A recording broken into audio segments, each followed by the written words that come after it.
Chapter 1090. Time was meaningless. Feng Qingwu's consciousness traveled through the void. Her time was moving, but Qin Weibai's time was still. Therefore, everything happened in less than a second. In Qin Weibai's consciousness, Feng Qingwu said that she could give her warmth. She didn't do anything extra, but a light and delicate page appeared on her slender palm.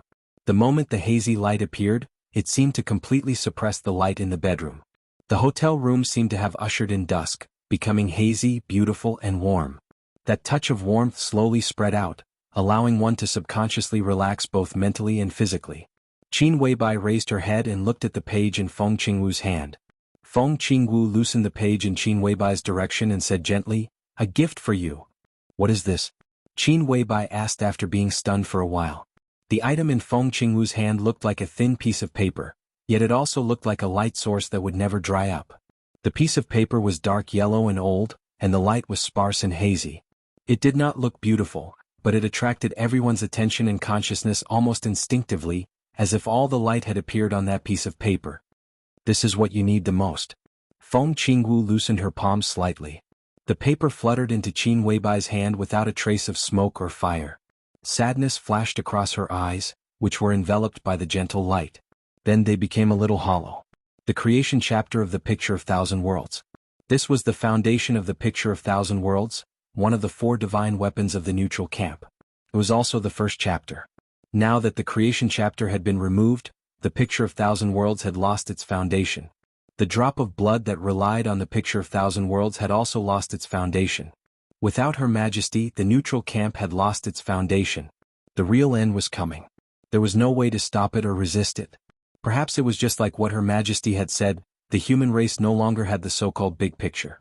Because everything would be destroyed. In the face of extreme extinction, all perseverance was meaningless. Feng Qingwu knew that was really the last time she met Her Majesty. After extinction we return again. He is not him and I am not me. Since the beginning of the human clan's emergence in the starry sky, they had been struggling with all their might to survive. The first His Majesty and Her Highness had tried their best, paid everything and failed again and again. In the end they became the currently Tianlan and Qin Weibai. Now that His Majesty had taken over the authority, he had also tried hard but failed again and again. There was no direction, no end, no hope. Standing at the highest point of the camp and looking forward, there was only ghastly darkness. The stranger road brought with it eternal silence and dullness that stretched to the end of despair.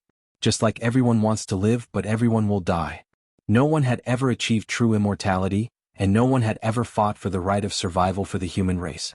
The history of the development of the human race seemed to be one of continuous failures from beginning to end, with no success at all.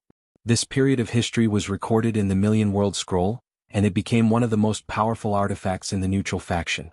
Meanwhile, the drop of blood that His Majesty had transformed into had already left the ancient book and rushed back into the void. The end was just around the corner. He would not go back. Vast and boundless battlefields now covered every star field, and the flames of war continued to burn. The chaotic light would reach Earth many years later, but even if Earth still existed at that time, the war would have already ended. Feng Qingwu was in a trance. She could imagine the scene of that drop of blood rushing into the void after leaving the Million World Scroll. She could also imagine the insolence of him facing countless peak existences with his Shenyuan sword. That was the scene that had once appeared in the chaotic river of time. It was peerless and invincible, the last sad song of the human clan. Everything would end. That drop of blood was now burning everything. He was destroying the corridor of time and space that he had created, and was using all means to restart the reincarnation for the human clan. Feng Qingwu sighed softly, looked at Qin Weibai and said softly, "There's not much time left." "What?" Qin Weibai was stunned. Feng Qingwu looked at Qin Weibai silently. She walked to the bed and sat down. Hesitantly she reached out and hugged Qin Weibai. An incomparably soft brilliance completely enveloped Qin Weibai. In the light, Qin Weibai saw a beautiful face that was somewhat similar to her and Li Tianlan's. The moment their bodies touched, Qin Weibai's heart suddenly skipped a beat. It was an incomparably real and clear feeling of being connected by blood. That feeling was so obvious yet so unfamiliar. "Your mental state isn't very good right now. The thing I gave you can help you stabilize your consciousness and make you calmer," Feng Qingwu said softly. Qin Weibai was still recalling the feeling of that hug. It felt like she was hugging a child that she had not seen for many years. It was a little strange, but the feeling of being connected by blood was so real and close. Qin Weibai did not have children, so she could not accurately describe that feeling.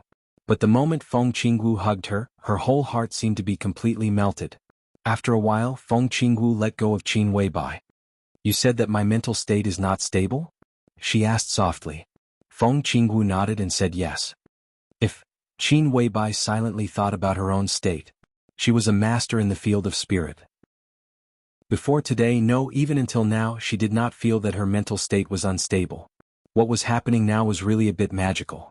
But Qin Weibai, who had even experienced the so-called rebirth, did not feel that she could not bear those inexplicable but not too clear things. If my unstable state continues, what will happen? I don't know. Feng Qingwu shook her head.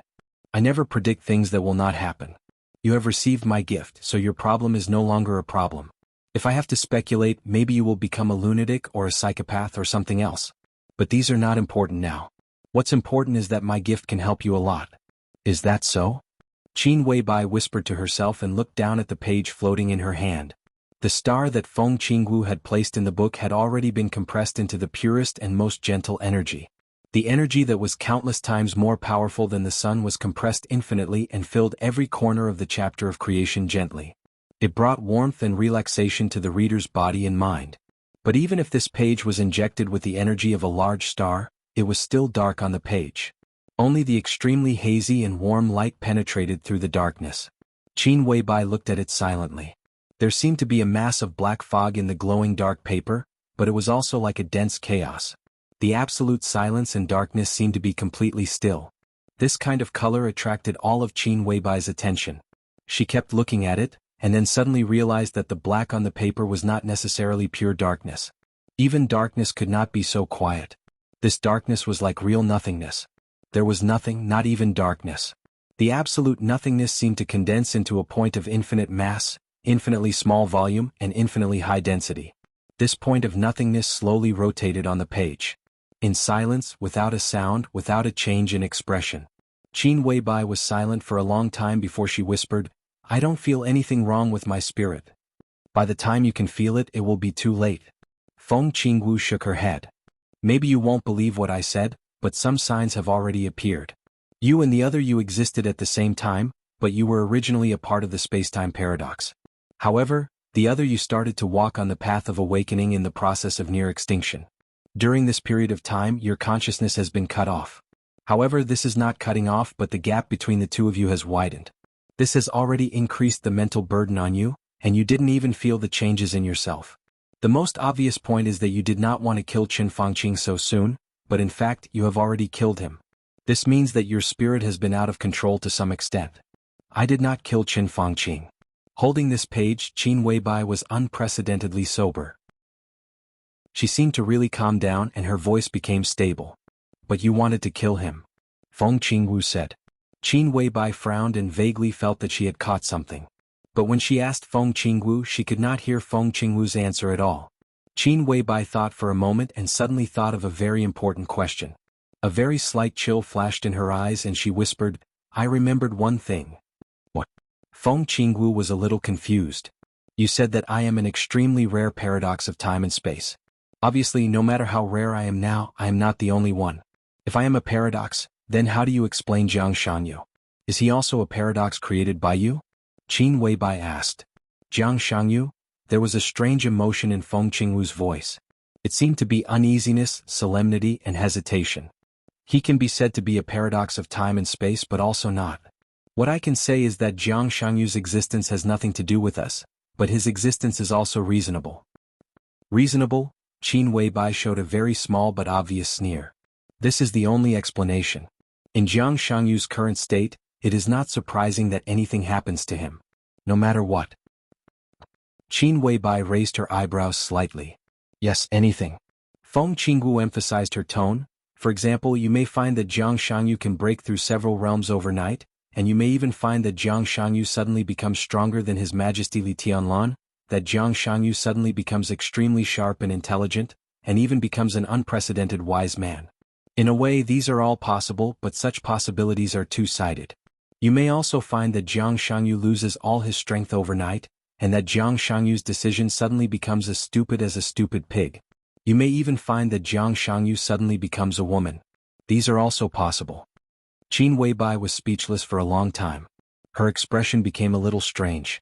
Jiang Shangyu suddenly became a woman. She knew that this was unlikely, but she couldn't help thinking about this possibility. It was incredible. This was absolutely unimaginable. This kind of change of different degrees may last for a long time, or the interval may be very short. What I want to say is that Jiang Shangyu's changes are not a disguise, but he is really changing because he himself is already chaotic now. The bedroom suddenly became dark for a moment. The light and even the energy of the stars in the pages were all extinguished. Qin Weibai heard an extremely clear sound of breaking. Absolute darkness appeared and disappeared abruptly. Feng Qingwu appeared in front of Qin Weibai again. Her body was still shrouded in light, but at this time the soft light suddenly became extremely messy. Every light seemed to be torn and cut by someone, and they were arranged in a very chaotic state. Feng Qingwu's breath was much weaker than before, but her body was still straight. "Take my gift for you," Feng Qingwu whispered. "It will only be good for you and it will not cause you any harm." Qin Weibai silently grasped the pages in her hand. She was silent for a long time and then whispered, "I have some questions." "Go ahead." Feng Qingwu always remained respectful and calm. "What is?" Qin Weibai just opened her mouth. At this moment she suddenly remembered something she heard when she saw Shenyuan Wushang, and also heard some of Shenyuan Wushang's murmurs. However, as soon as these thoughts appeared, they disappeared abruptly. The light in front of her suddenly shook. In the light, Feng Qingwu's face seemed to change dramatically. No one knew what she had done. Qin Weibai instantly forgot the question she wanted to ask, and her mind went blank. "I can't answer that question." Feng Qingwu whispered, "Similarly you can't ask." Question. Qin Weibai was a little shocked. What was so serious? What did she want to ask her just now? She frowned tightly and was silent for a long time. Qin Weibai, who couldn't remember what she wanted to ask just now, suddenly changed the topic. "Do you know calligraphers?" Feng Qingwu paused and nodded slightly. "Yes." Qin Weibai was extremely awkward. She knew that she had just forgotten a very important question, and the question about calligraphers could have echoed with the question she had forgotten so that she could notice something. But now she didn't know what she had forgotten, so the question was extremely abrupt. "Are you also a calligrapher?" Qin Weibai glanced at Feng Qingwu. "I'm not." Feng Qingwu shook her head. "I'm a dominator. It's not a code name, just a title."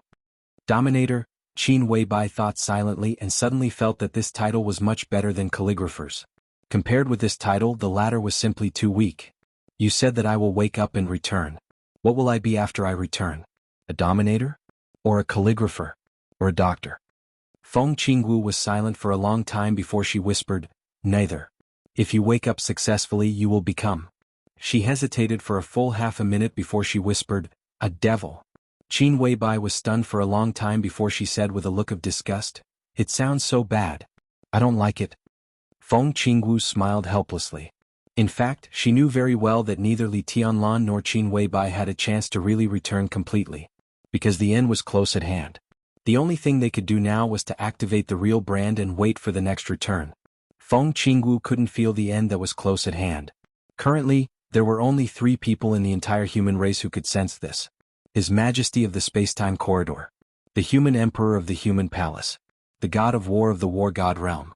So she didn't know how long it would be before the real end, but she knew that it was very close.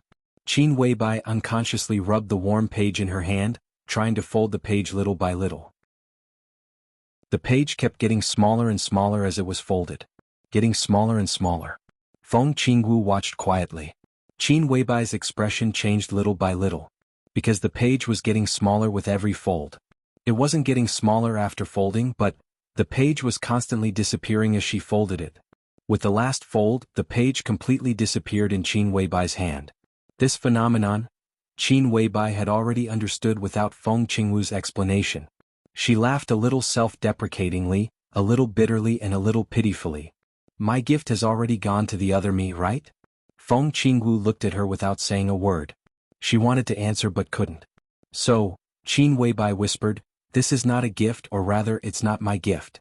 Feng Qingwu still didn't speak. "I see." Qin Weibai whispered, "In your eyes I'm just a tool that can help Tianlan wake up, a tool that can help the other me wake up, right?" "It's not like that." Feng Qingwu whispered. She couldn't say the specific content, so this sentence was more like an extremely weak comfort. Qin Weibai smiled. She silently put on her clothes and looked at her empty palm. But so what, even so, her eyes were in a trance for a moment and she whispered, I still love him very much. Feng Qingwu sighed softly. You're very sad. Not really. Qin Weibai shook her head. She opened her palm, looked at it and whispered, it's just a little sad. I feel like a chess piece at your mercy. Not only me but also Tianlan and the other me, are they all chess pieces in your hands? No one is qualified to treat you and His Majesty as chess pieces. Feng Qingwu's tone was very firm. But Qin Weibai didn't speak. Her body stiffened without any warning, and then began to tremble slightly.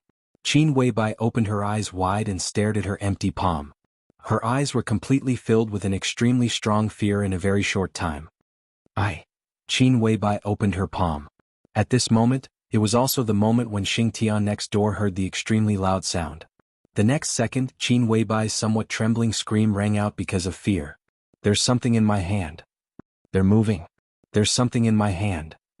With a strong scream, Feng Qingwu looked at Qin Weibai with a complicated look and whispered, this is the biggest sin, this is blasphemy.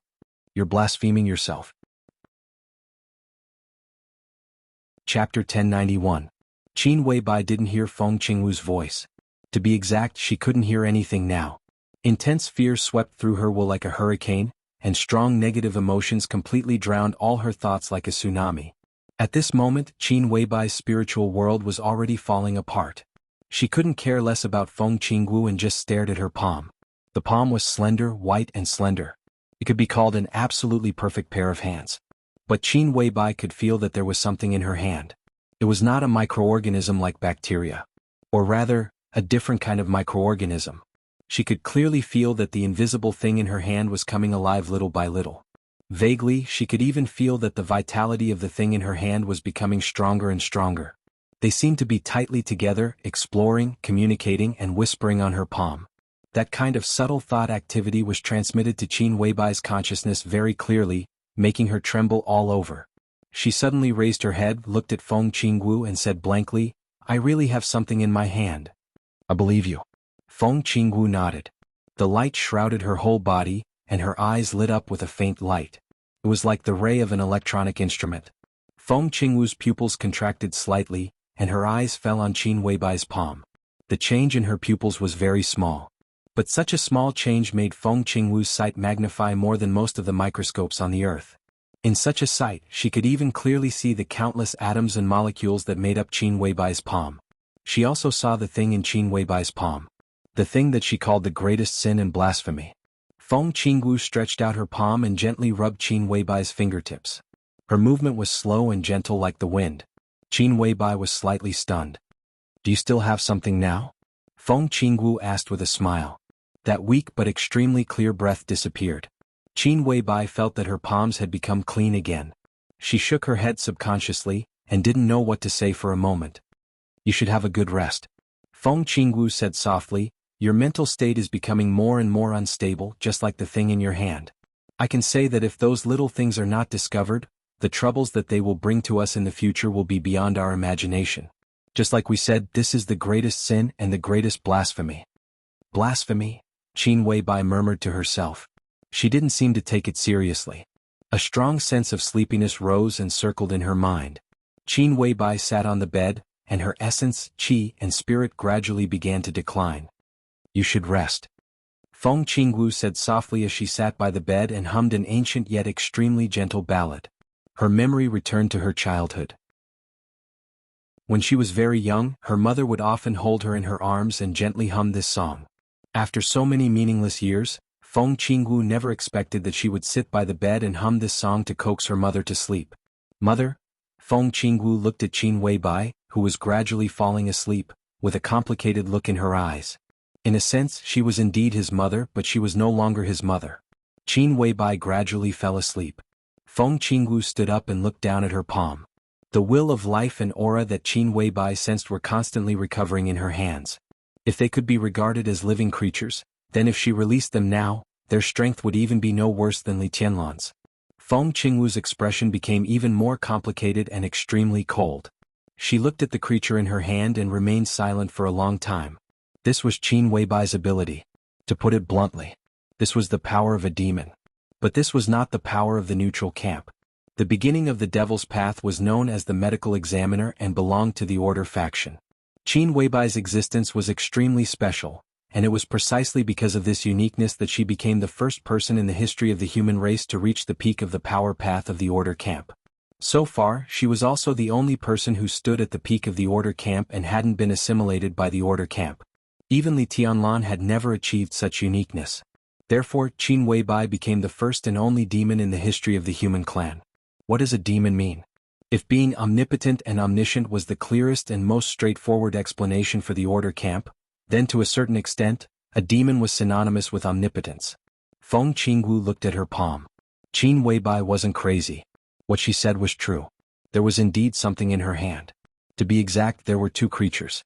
In Feng Qingwu's vision, which was magnified hundreds of thousands of times, the appearance of the two creatures was clear and real in her sight. They were two humanoid creatures. A man and a woman.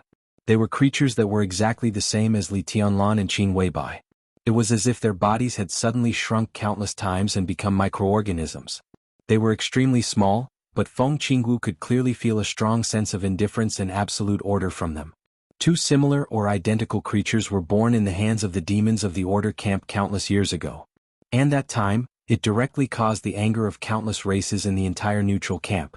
His Majesty in the corridor of time and space controlled the Shenyuan sword with his own power, turning the nearly endless fortune of the human race into a sharp light that filled the sky. Wherever the tip of the Shenyuan sword pointed, the demon and all of its kind perished, dyeing the starry river red. That was a war that lasted for nearly 1,000 years. It was also after that war that the demon's crime was defined as the greatest blasphemy in the history of the spacetime corridor. That was a rare concession from the Order camp. Since then, similar creatures had never appeared again. But now, such creatures like Li Tianlan and Qin Weibai were created by Qin Weibai herself. She had unintentionally blasphemed herself. There was an extremely violent heartbeat in her ears and it didn't stop. Every heartbeat was like thunder echoing in the sky. The loud sound exploded in everyone's ears, almost shattering everyone's consciousness. It was the heartbeat of the two creatures in Feng Qingwu's hands. Feng Qingwu closed her palms expressionlessly. In the void, the loud heartbeat that ordinary people couldn't detect suddenly quickened for a moment, and then completely stopped. Feng Qingwu walked out of the room and went directly to the room opposite the suite that belonged to Xing Tian and Shenyuan Wuxiang. Xing Tian's huge body was curled up, twitching and rolling in extreme pain. Feng Qingwu closed her palms, and the moment the heartbeat stopped, Xing Tian's body stiffened for a moment. All the pain seemed to disappear and he slowly calmed down. Feng Qingwu waved her hand slightly. At this moment she was no longer in charge.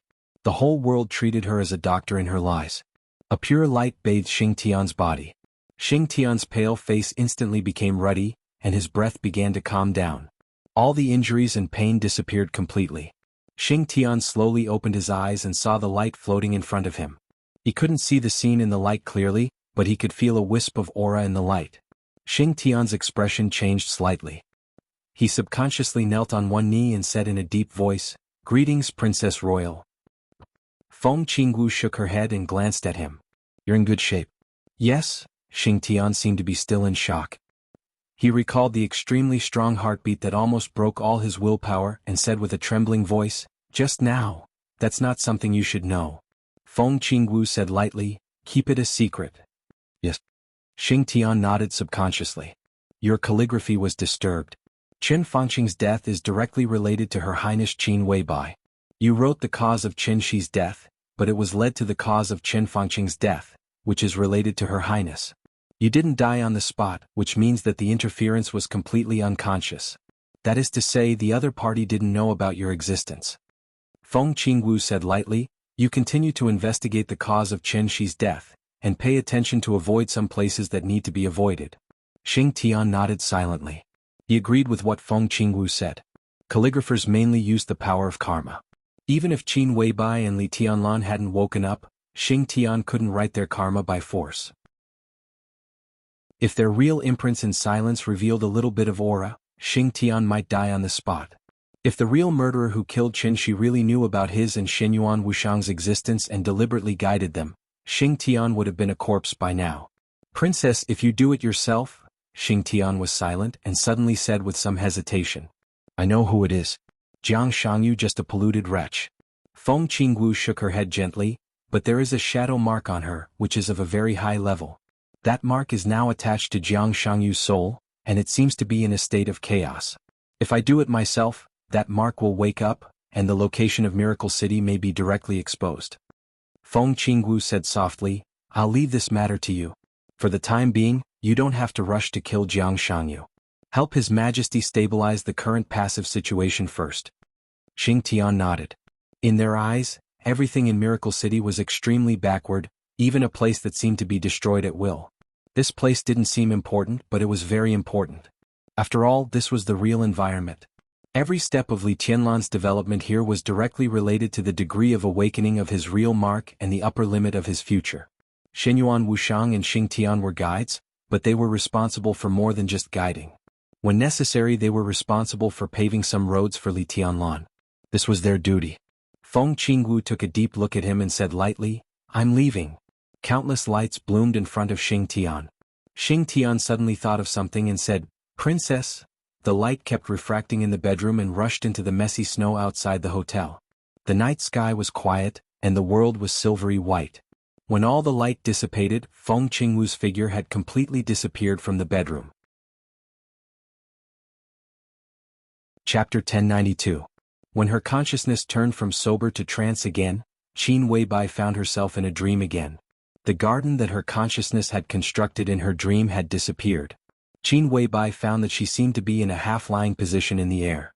She looked around blankly. The giant black tree full of metal fragments stood there quietly. It seemed to have been dead for a long time. Perhaps it was in the dream, so Qin Weibai could still feel that the dead tree still had a weak vitality. A drop of black juice flowed down from the trunk at a very slow speed, but the evil aura contained in it had long disappeared. Qin Weibai looked around silently and suddenly found that she did not see the shadow beside the giant black tree. She was slightly shocked and subconsciously wanted to sit up from a half-lying position. When she waved her arms, her palms seemed to touch something cold and soft. Qin Weibai was stunned and looked around her. Only then did she find that the shadow she was looking for was close at hand.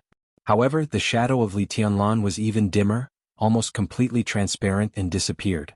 Now she seemed to be lying in the arms of the shadow, but if she did not look carefully, Qin Weibai could not find his existence at all. Qin Weibai stood up. In the dream, she observed the darkness around her with the clearest consciousness. The flying snow, the sun, the garden, everything disappeared. It wasn't until the moment she stood up that she realized that it wasn't just the things she had constructed. Even the giant black tree beside her seemed to be slowly disappearing. The giant tree began to become transparent, and the shadow beside her was also becoming dimmer and dimmer. There was a kind of emptiness around that made people feel extremely depressed. It seemed to be black all around. But it also seemed that there was no color. Not only color, but there was nothing here.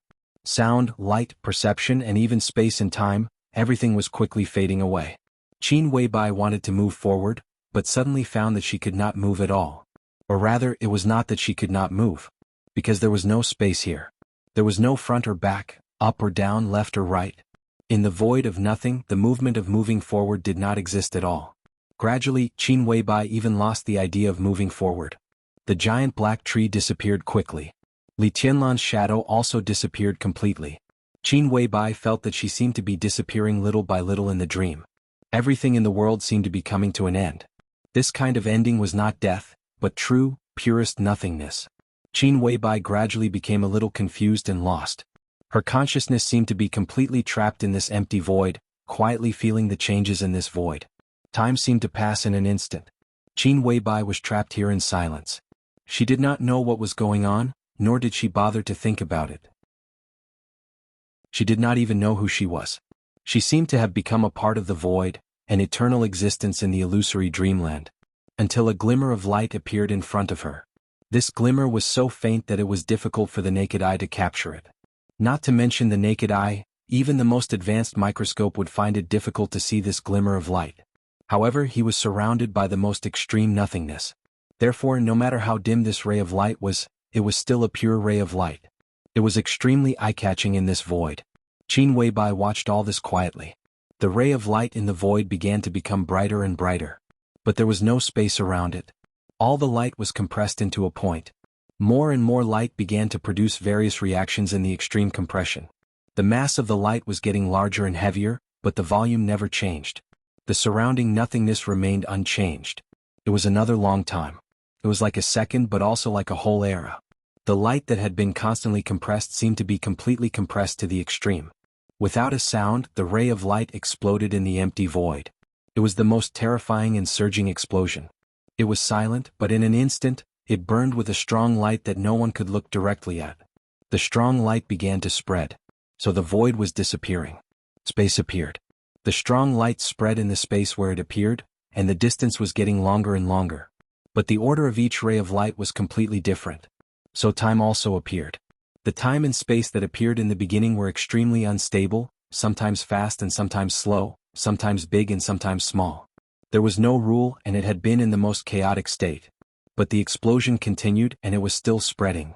The inner space continued to collapse in the center of the explosion, but the explosion continued to expand the surrounding space at the most extreme speed. Qin Weibai could clearly feel the blazing heat that could evaporate everything spreading with the space formed by the explosion. The temperature was extremely hot, and the speed of expansion with the explosion was also extremely fast. Some subtle and single basic substances were also becoming more and more numerous with the explosion. Only these basic substances could exist in such a high temperature. Basic particles such as electrons, photons, neutrinos, and elementary particles extended infinitely to all parts of the space. The explosion was still going on or it would continue. The initial scorching temperature began to gradually decrease, and the surrounding density began to drop rapidly. The changes in the environment affected the basic existence form of matter. So atoms, atomic nuclei, and molecules began to appear gradually, and began to recombine into gas in the area after the explosion.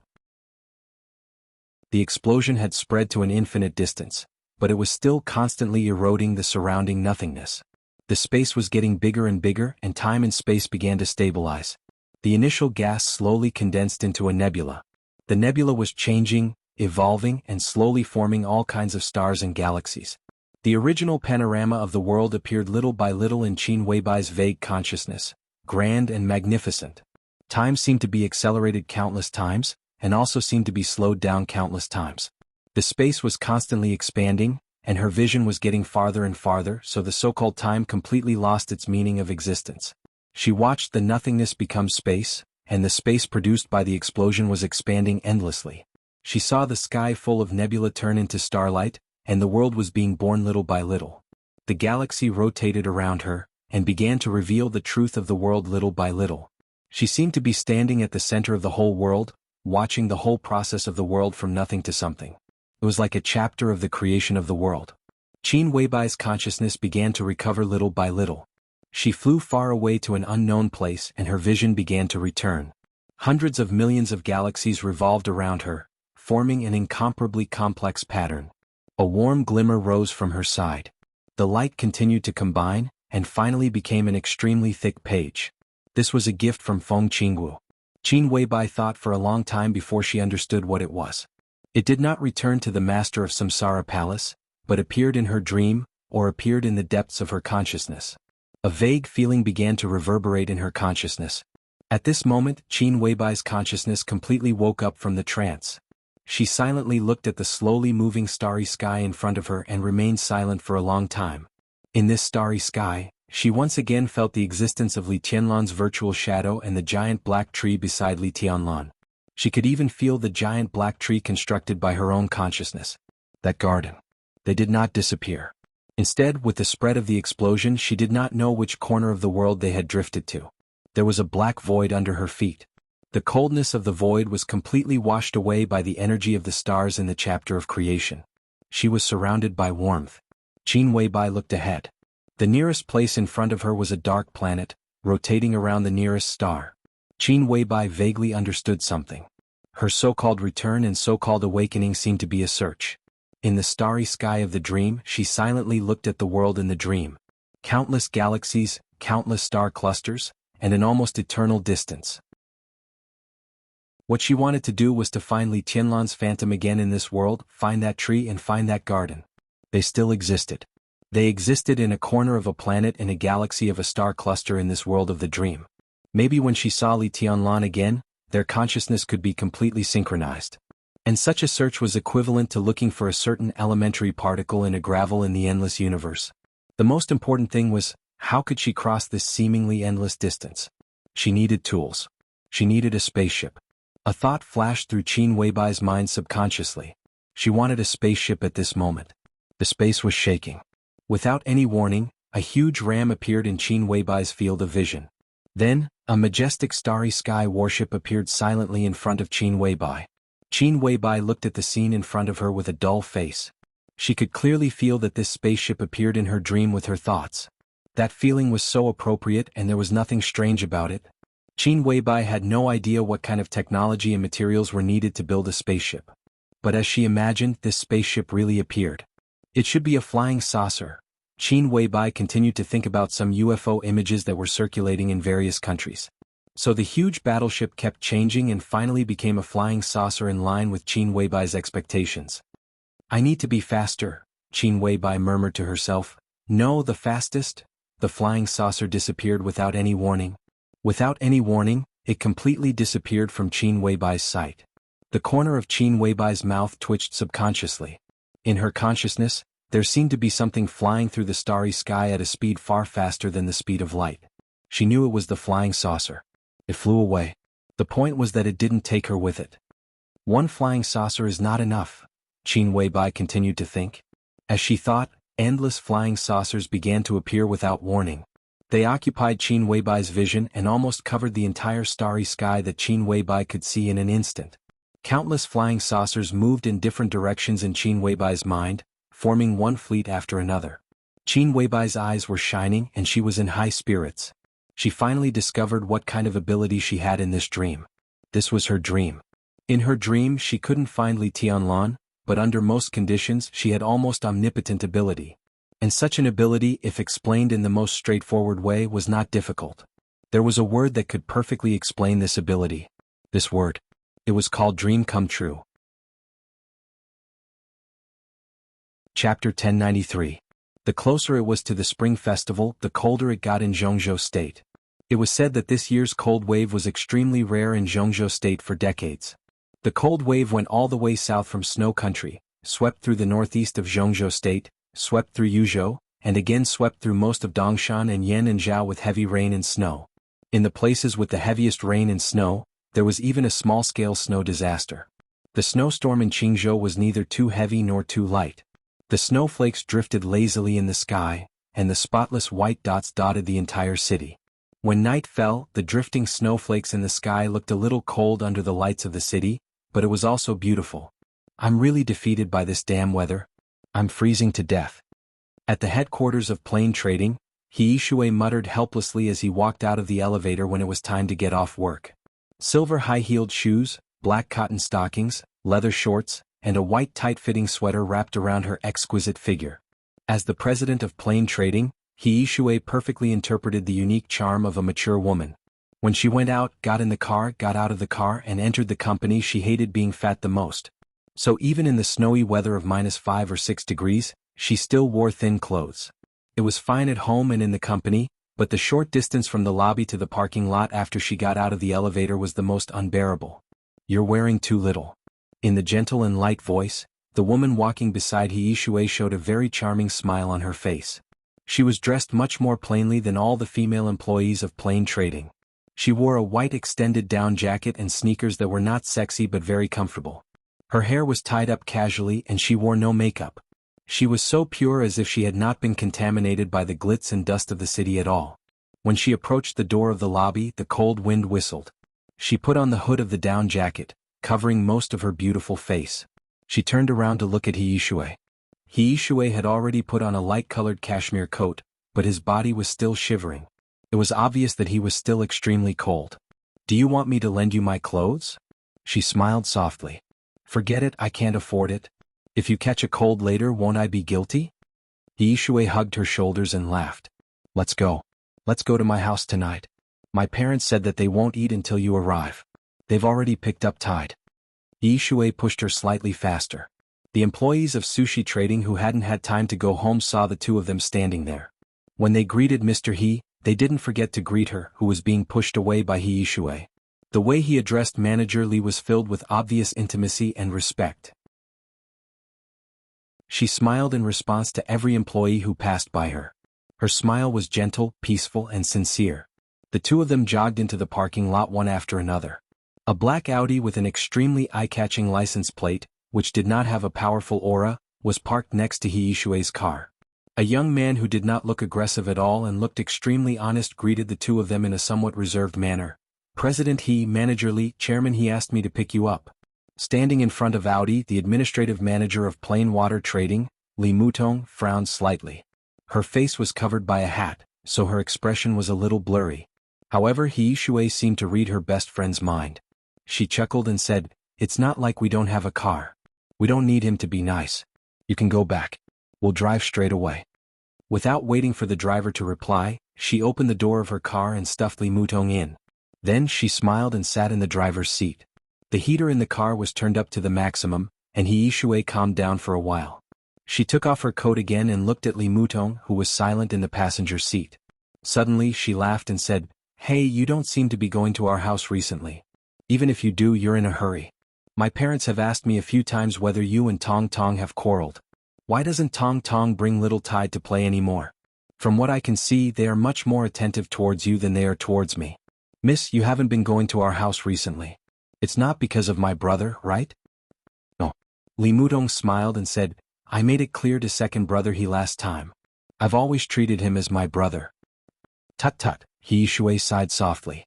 She wanted to say that her second brother's infatuation was pitiful, but thinking of Li Mutong's character, she hesitated and said nothing in the end.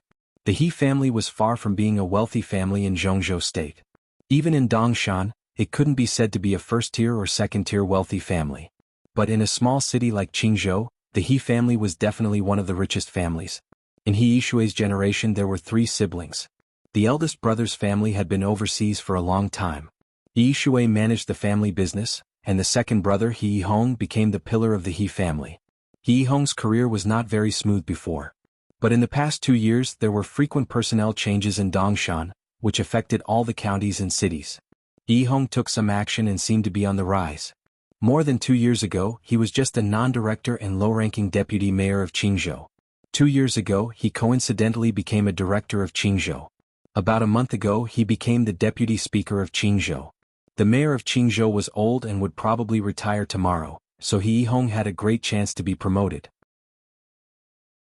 Perhaps because of this, He Yihong's uneasy heart seemed to have a little more confidence. About 3 months ago, when Li Mutong brought her daughter to his house, He Yihong drank a little too much and expressed his feelings to Li Mutong in a very subtle way. He Yishui was well aware of his second brother's feelings. When he was still the deputy mayor, he saw Li Mutong for the first time, and he was already deeply in love with her. Yihong was 39 years old this year. He had a marriage in his early years, but his wife died of illness 10 years ago and they didn't have any children. Perhaps because he missed his wife too much, He Yihong had been alone for 10 years, and he had always taken good care of his wife's family. Yihong might have made mistakes during his more than 10 years of official career, but he had never violated the rules. He was not lustful for women and he never had any scandals. The wealth from the water trade was also destined to keep him away from financial problems. He worked conscientiously, had a modest personality, and had an elegant demeanor.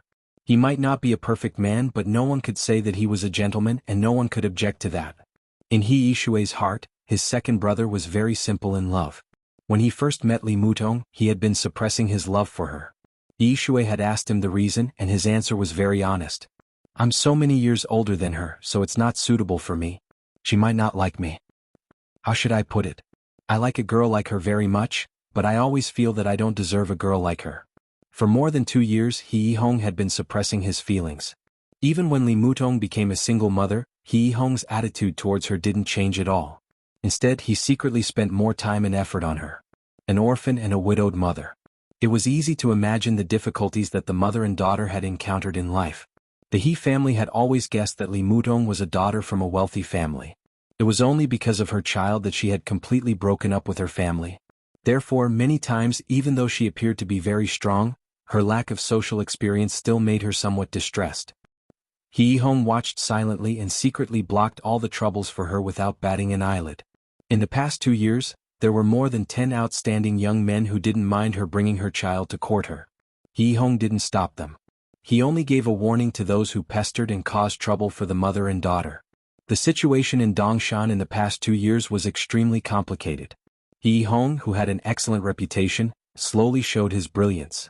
It wasn't until He Hong was sure that he had a bright future that he found a suitable opportunity to carefully and tactfully express his feelings to Li Mutong. However, the response he received was the same as the other suitors. Perhaps it was also different, because Li Mutong was also very tactful. She said that she had always treated He Hong as her brother. But no matter what, in essence, her answer was still a rejection, and there was no room for negotiation. From then on, Li Mutong rarely went to the He family's door. Today was He Yishui's mother's birthday. She tried her best to persuade Li Mutong, and even got her parents to bring little Tide to the He family's house in advance. Only then did she manage to convince Li Mutong to attend the He family's family dinner.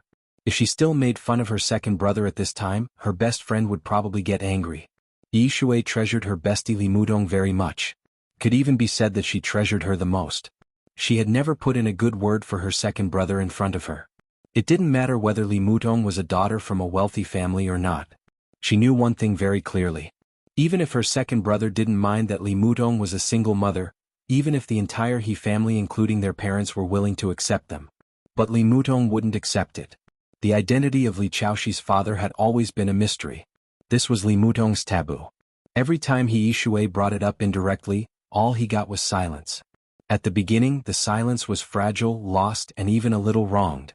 But the silence would slowly change as time went by. After 2 years of silence, Li Mutong didn't feel fragile and lost anymore. What was left was an extremely quiet and indifferent feeling. This Li Mutong was the most beautiful. As calm as still water. This Li Mutong was like waking up from an ancient painting.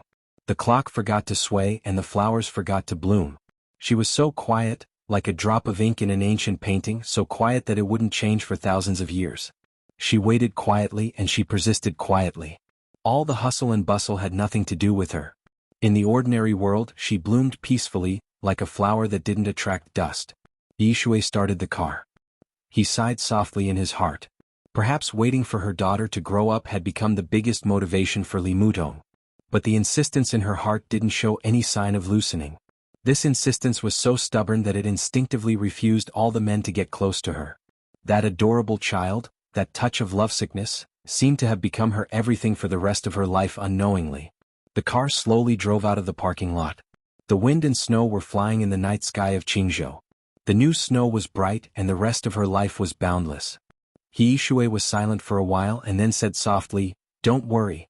Today's family dinner doesn't mean anything else. It's just that my mother misses you." Li Mutong was also quietly looking at the flying snow outside the car window. Her eyes were a little blurred. After a while, she softly answered. Chapter 1094. The snow danced in the wind. When the car entered an old villa area in Qingzhou, the villa area was already brightly lit.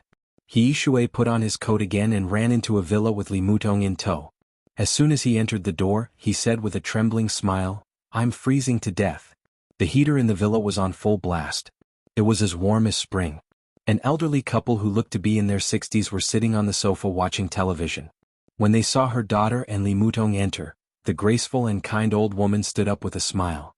However, the first thing she said was not to greet her daughter. "Tong Tong, you're here. Sit and warm up for a while. Dinner will be served soon." Li Mutong smiled and greeted her aunt. She looked at the old man beside the old woman and greeted him uncle. The old man's hair was already a little white, and he looked like he had been through a lot. Although the He family was not big, the old man who founded the plain water trade when he was young was a legendary figure in Qingzhou. In his old age, there were traces of a lifetime of hard work on his face. The old man did not seem to care much about Li Mutong. He just nodded at her casually. All his thoughts were on the baby sitting in his arms. The baby who had just celebrated her first birthday was a girl. She had small hands and feet and wore pretty little clothes. She kept reaching out her little hands in the old man's arms, as if she wanted to grab the old man's beard. The old man smiled and dodged her. From time to time, he would carefully pinch the girl's little face. The little girl seemed to be a little angry. She opened her little mouth and wanted to bite the old man's finger. The old man laughed out loud and even his eyes narrowed. Li Mutong looked at this scene with a smile. She reached out her hands and said gently, "Tide, come, mommy will carry you." The girl turned her head in the old man's arms. When she saw her mother, she struggled to get down from the old man's arms. The old man laughed and scolded, "Little girl, you only know how to look for your mommy. Did you forget that grandpa fed you delicious food just now?" The girl ignored him. She opened her little hands and called her mommy softly with a tender and cute voice. Li Mudong seemed to melt into this tender voice. She squatted down and opened her hands slightly. The girl climbed down from the old man's knees and walked to Li Mudong with a little stagger. She fell into her arms. "Uncle, Auntie, I'm sorry for the trouble." Li Mudong carried her daughter and looked apologetic. "What words?" The old man smiled and waved his hand. "Tong Tong, don't say that. You don't treat us as family. You haven't been coming here often and your aunt has been talking about little Tide. There were a few times when she couldn't help but want to see it. I was afraid that you would be annoyed, so I kept stopping her." The old man's name was very compatible with Qingzhou City. His name was He Qingzhou. His life of more than 60 years could be considered bumpy and full of ups and downs. In the end, he had relatively good achievements. The old couple was very satisfied with their current life, but what made He Qingzhou most regretful was the problem of the family's heirs. 2 sons and a daughter. His eldest son had a happy family, but he was abroad all year round, so He Qingzhou didn't see him often. The second son's family used to be quite good, but his daughter-in-law passed away early and didn't leave behind any children. As for his daughter, he didn't have high hopes for his son-in-law when he first got married. As expected, they divorced after a few years of marriage. They also didn't have any children. In such a big villa, it was better at night. During the day, when the children went to work, only the old couple and the servants were left in the house. It was cold and indescribably boring. As for Li Mudong, the old couple was very fond of her. This child was generous and quiet, and she had a peace and quiet that stood aloof from worldly affairs. She was also very capable in her work. Now, although her position was only the administrative manager of plain water trading, her salary was actually comparable to that of the company's vice president. If it wasn't for her resistance to promotion, He Yishui even wanted to promote her to vice president. At the very least, she couldn't escape from the position of assistant to the president and director of a department. He Qingzhou and his wife loved Li Mudong almost as if she was their own daughter, even though they knew that she didn't get pregnant before. Now that they had Li Mudong, who was not their biological daughter, their love life was also bumpy. The old couple didn't know how to feel. Madame He even hated Tide's bastard father to the core. Whenever she talked about him, she would be filled with anger. However, when she faced Li Mudong, she felt even more pity for her. During the year after Li Mudong's pregnancy and postpartum, although they hired a nanny, Madame He would always run to Li Mudong's place and take care of her meticulously. It was also during this process that Li Mudong seemed to have slowly integrated into the He family. Li Mudong looked at the smiling old lady beside her and chuckled. "Auntie, happy birthday. I've prepared a gift for you. I'll give it to you during dinner." "You child, don't be so polite. The fact that you're here is the best gift." The old lady pulled Li Mudong to her side and smiled. She seemed to have thought of something and lowered her voice. "Silly girl, if you feel wronged in the future, just tell me, okay? I've scolded your second brother harshly. If he says anything else, just tell me and I'll scold him for you. Little Tide is my and your uncle's baby now. We're feeling empty after not seeing her for so long. You can't be so distant." "If that's the case." He Qingzhou nodded and smiled. Yihong is so impatient and doesn't know his limits. "Tong Tong, uncle and auntie will stand up for you. If we don't like him, we don't like him. It's okay if you don't become our daughter-in-law. We're family. If you don't bring little Tide to our house in the future, we'll be angry. You hate Yihong, but you can't be disdainful of us too, right?" "That's not what I mean." Li Mudong shook her head and smiled softly. "I don't hate second brother, but I've always seen him as an older brother. I don't have any other thoughts and I don't want to think about that. The only thing I want now is to raise Tide successfully." Okay. He Qingzhou nodded with a smile. They really didn't have any other thoughts. They were very satisfied with Li Mudong, and they liked Li Chaoshi from the bottom of their hearts. If Li Chaoshi could become their daughter-in-law, they would agree with both hands and feet. But they didn't have that fate, so there was no need to force it. The He family of Qingzhou wasn't a rich family, but not every rich family could be so magnanimous. "Let's not talk about this. Today is your auntie's birthday and she made a lot of dishes. Eat more later. We won't drink for a family banquet." He Qingzhou smiled and looked at his daughter. Call your second brother and ask him why he's not back yet. Only now do you remember me? I thought you've forgotten about your daughter. He Shui, who had been teasing Li Chaoshi, said unhappily.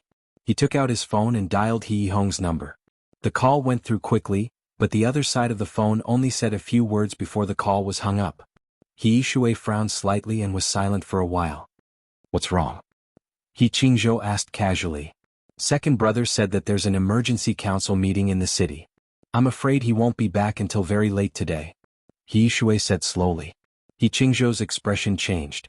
He frowned slightly, but he didn't say anything. The atmosphere in the villa suddenly became tense.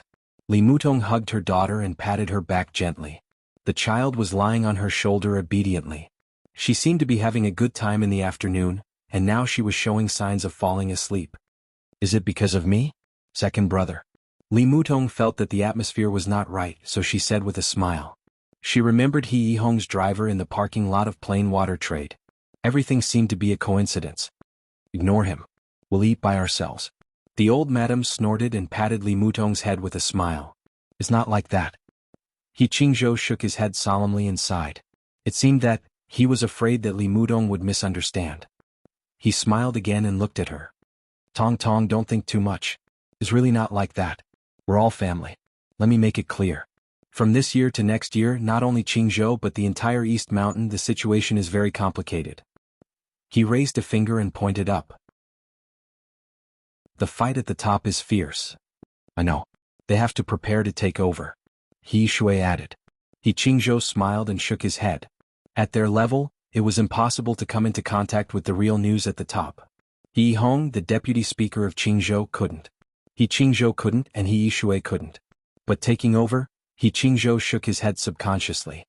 He really couldn't see the situation at the top, but he also knew that it was very likely not the case. Although he wasn't sure that Li Huaqing would be re-elected, at least he could see that there seemed to be no strong person who had the possibility of reaching the top. It was already December. In the extremely special meeting some time ago, no strong person was elected as the deputy minister of the military. It seemed to indicate something very clear. Taking over seems to be unlikely. He Qingzhou shook his head. But you saw the news today. The prime minister's death. As he spoke, he shook his head and didn't finish his sentence. He seemed to be keeping this topic a secret. Yi Shui was startled. She widened her eyes in astonishment. Dad, are you serious? Are you saying? I didn't say anything. He Qingzhou glared at her. Yi Shui was silent for a while before saying softly, the prime minister died of a cerebral hemorrhage. It was announced this afternoon. There's nothing strange about it. He Qingzhou couldn't help but laugh. If you could see something strange about it, would you still be here? He Shui frowned and said softly, Dad, are you saying that there are other reasons for the prime minister's death? Then isn't second brother? He Hong was very close to the governor of East Mountain. This was also the reason why he had been promoted in the past 2 years. The current governor of East Mountain had once served as the deputy governor of the Southwest Province. He could be said to be Qin Fangqing's old subordinate in the past. If the cause of the prime minister's death, He Shui took a deep breath and shook his head subconsciously. How is this possible? Who has the guts to do that? I don't believe it. What does it matter if we believe it or not? Let's see what happens next. In the past 2 years, there have been a lot of changes in personnel in Zhongzhou State. We can't see through the mystery, but I think the southeast and the central plains have been severely suppressed. Now, you know Tianan, right? He Shui nodded subconsciously. I heard that Xinyuan City is very beautiful, but I haven't been there. Li Mutong's body trembled slightly. He subconsciously hugged his daughter and didn't speak. Tianan, Xinyuan City? He Qingzhou laughed self-deprecatingly. It is said that the young big shot in Tianan is going to show his strength before the election. It seems that he has always had a bad relationship with the prime minister. This time, who can say for sure? Once that person makes a move, it will affect all aspects. Qingzhou seems to be very big, but in his eyes, let alone Qingzhou, the whole East Mountain may be directly taken over by him. This is what it means to make waves with one turn of the hand. Your second brother is in a difficult situation now. The hall fell into silence for a while. Wang Yuedong's eyes were a little absent-minded. After more than 2 years in this small town where it was impossible to get too much information from the upper class, she heard news about him again. He was the only man she had. He was the biological father of little Tide. She stood stiffly in the warm hall in a daze. For a moment she seemed to have lost her soul. I have other things to do these 2 days, so I don't have much time to write. Originally, yesterday, today, and tomorrow the 3 chapters should be a big chapter of more than 10,000 words. I have no choice but to write them separately. Chapter 1095. After dinner, the snow in Qingzhou became heavier. The entire community was covered with snow. Li Chaoxi had fallen asleep in Li Mutong's arms. Yi Shui picked up a small piece of cake and put it into his mouth. He looked at Li Mutong, who was chatting with his mother, and smiled. "Don't leave tonight. It's so late and it's snowing heavily. I think it's frozen outside." "Okay." Mrs. He nodded with a smile. "Tong Tong, stay here. We can talk tonight. It's convenient for you to go to work with Yi Shui tomorrow. Let Chaoxi play with me for a day. I can't get enough of this little girl. If I go to work with her, I'll be at least half a day late." Li Mutong looked at Yi Shui with a smile. She didn't object. In the past 2 years she had been really familiar with Yi Shui. She had lived here for half a year before and after childbirth. "It's my own business. What are you afraid of? Who dares to deduct my salary? Just tell me and I'll help you." Mrs. He smiled and asked the nanny to clean up the room. She specially asked the nanny to put a new quilt on the crib. Wang Yuetong got up and followed her. She carefully put her sleeping daughter on the new crib and let the nanny take care of her. Then she returned to the living room. After the door was closed, the nanny bent down and pinched Li Chaoxi's little face lovingly. Then she turned around and found a new bag of milk powder and a bottle. Li Mutong often lived in Yi Shui's house. The guest room next to Yi Shui's bedroom had basically become Li Mutong's room. Therefore there were many things in the room. After preparing the things that could comfort Li Chaoxi when she woke up, the nanny sat on a chair and turned on the TV in the room. She adjusted the volume to the lowest channel and continued to watch the TV series she was watching. The light from the TV was hazy. In silence, the little princess who was sleeping soundly frowned. At the center of her eyebrows, a 7-colored speck of light suddenly lit up. It was a speck of light that was smaller than a grain of rice. Normally it would not be noticed at all. However, as the speck of light shone, a rainbow luster began to fluctuate between Li Chaoxi's brows. A weak but incomparably sharp light enveloped Li Chaoxi's petite body almost instantly. At the same time, a ray of pure white light began to distort and change in front of the crib, finally turning into an illusory figure shrouded in gentle light. The television in the room was still on. The nanny looked at the screen with relish, unaware of what was happening around her. Feng Qingwu lowered her head quietly and looked at Li Chaoxi, who was sleeping soundly with her arms spread open. Then she looked at the blurry layer of light that enveloped her body and was stunned. The 7-colored radiance that was growing sharper and sharper silently calmed down. The light seemed to hesitate for a moment before it slowly retreated back into Li Chaoxi's forehead.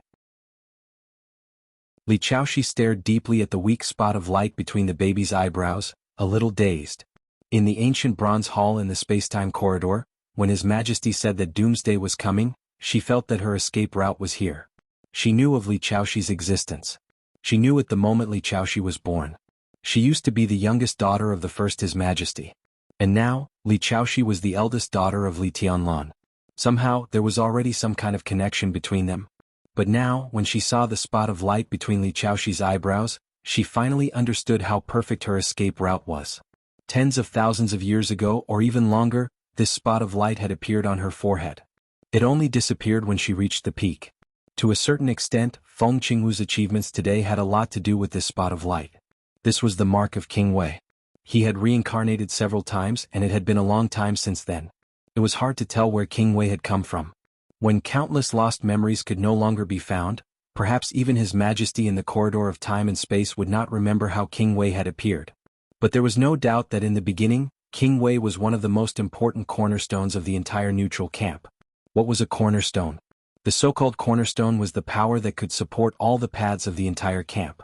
King Wei was the head of the 4 divine artifacts in the space-time corridor.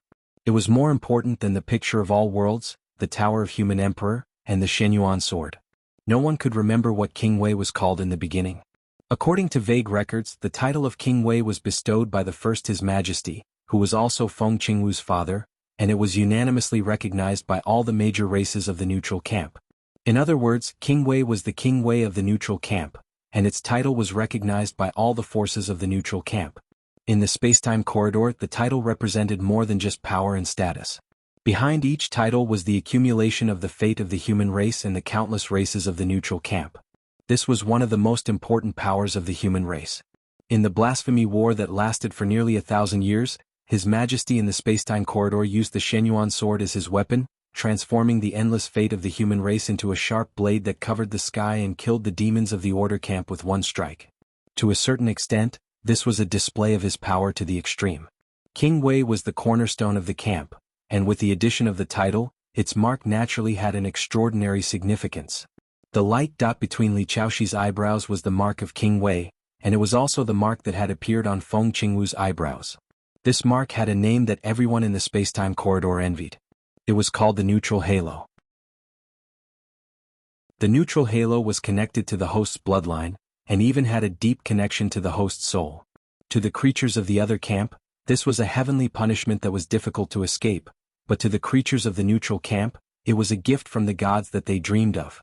This was something that was extremely rare in the entire spacetime corridor. The effect of the so-called neutral halo was also clear and domineering. It greatly increased one's talent, physical quality, and luck. The so-called neutral halo, if translated into a term that everyone in Miracle City could understand, could also be called a halo. The protagonist halo. This was the real protagonist halo.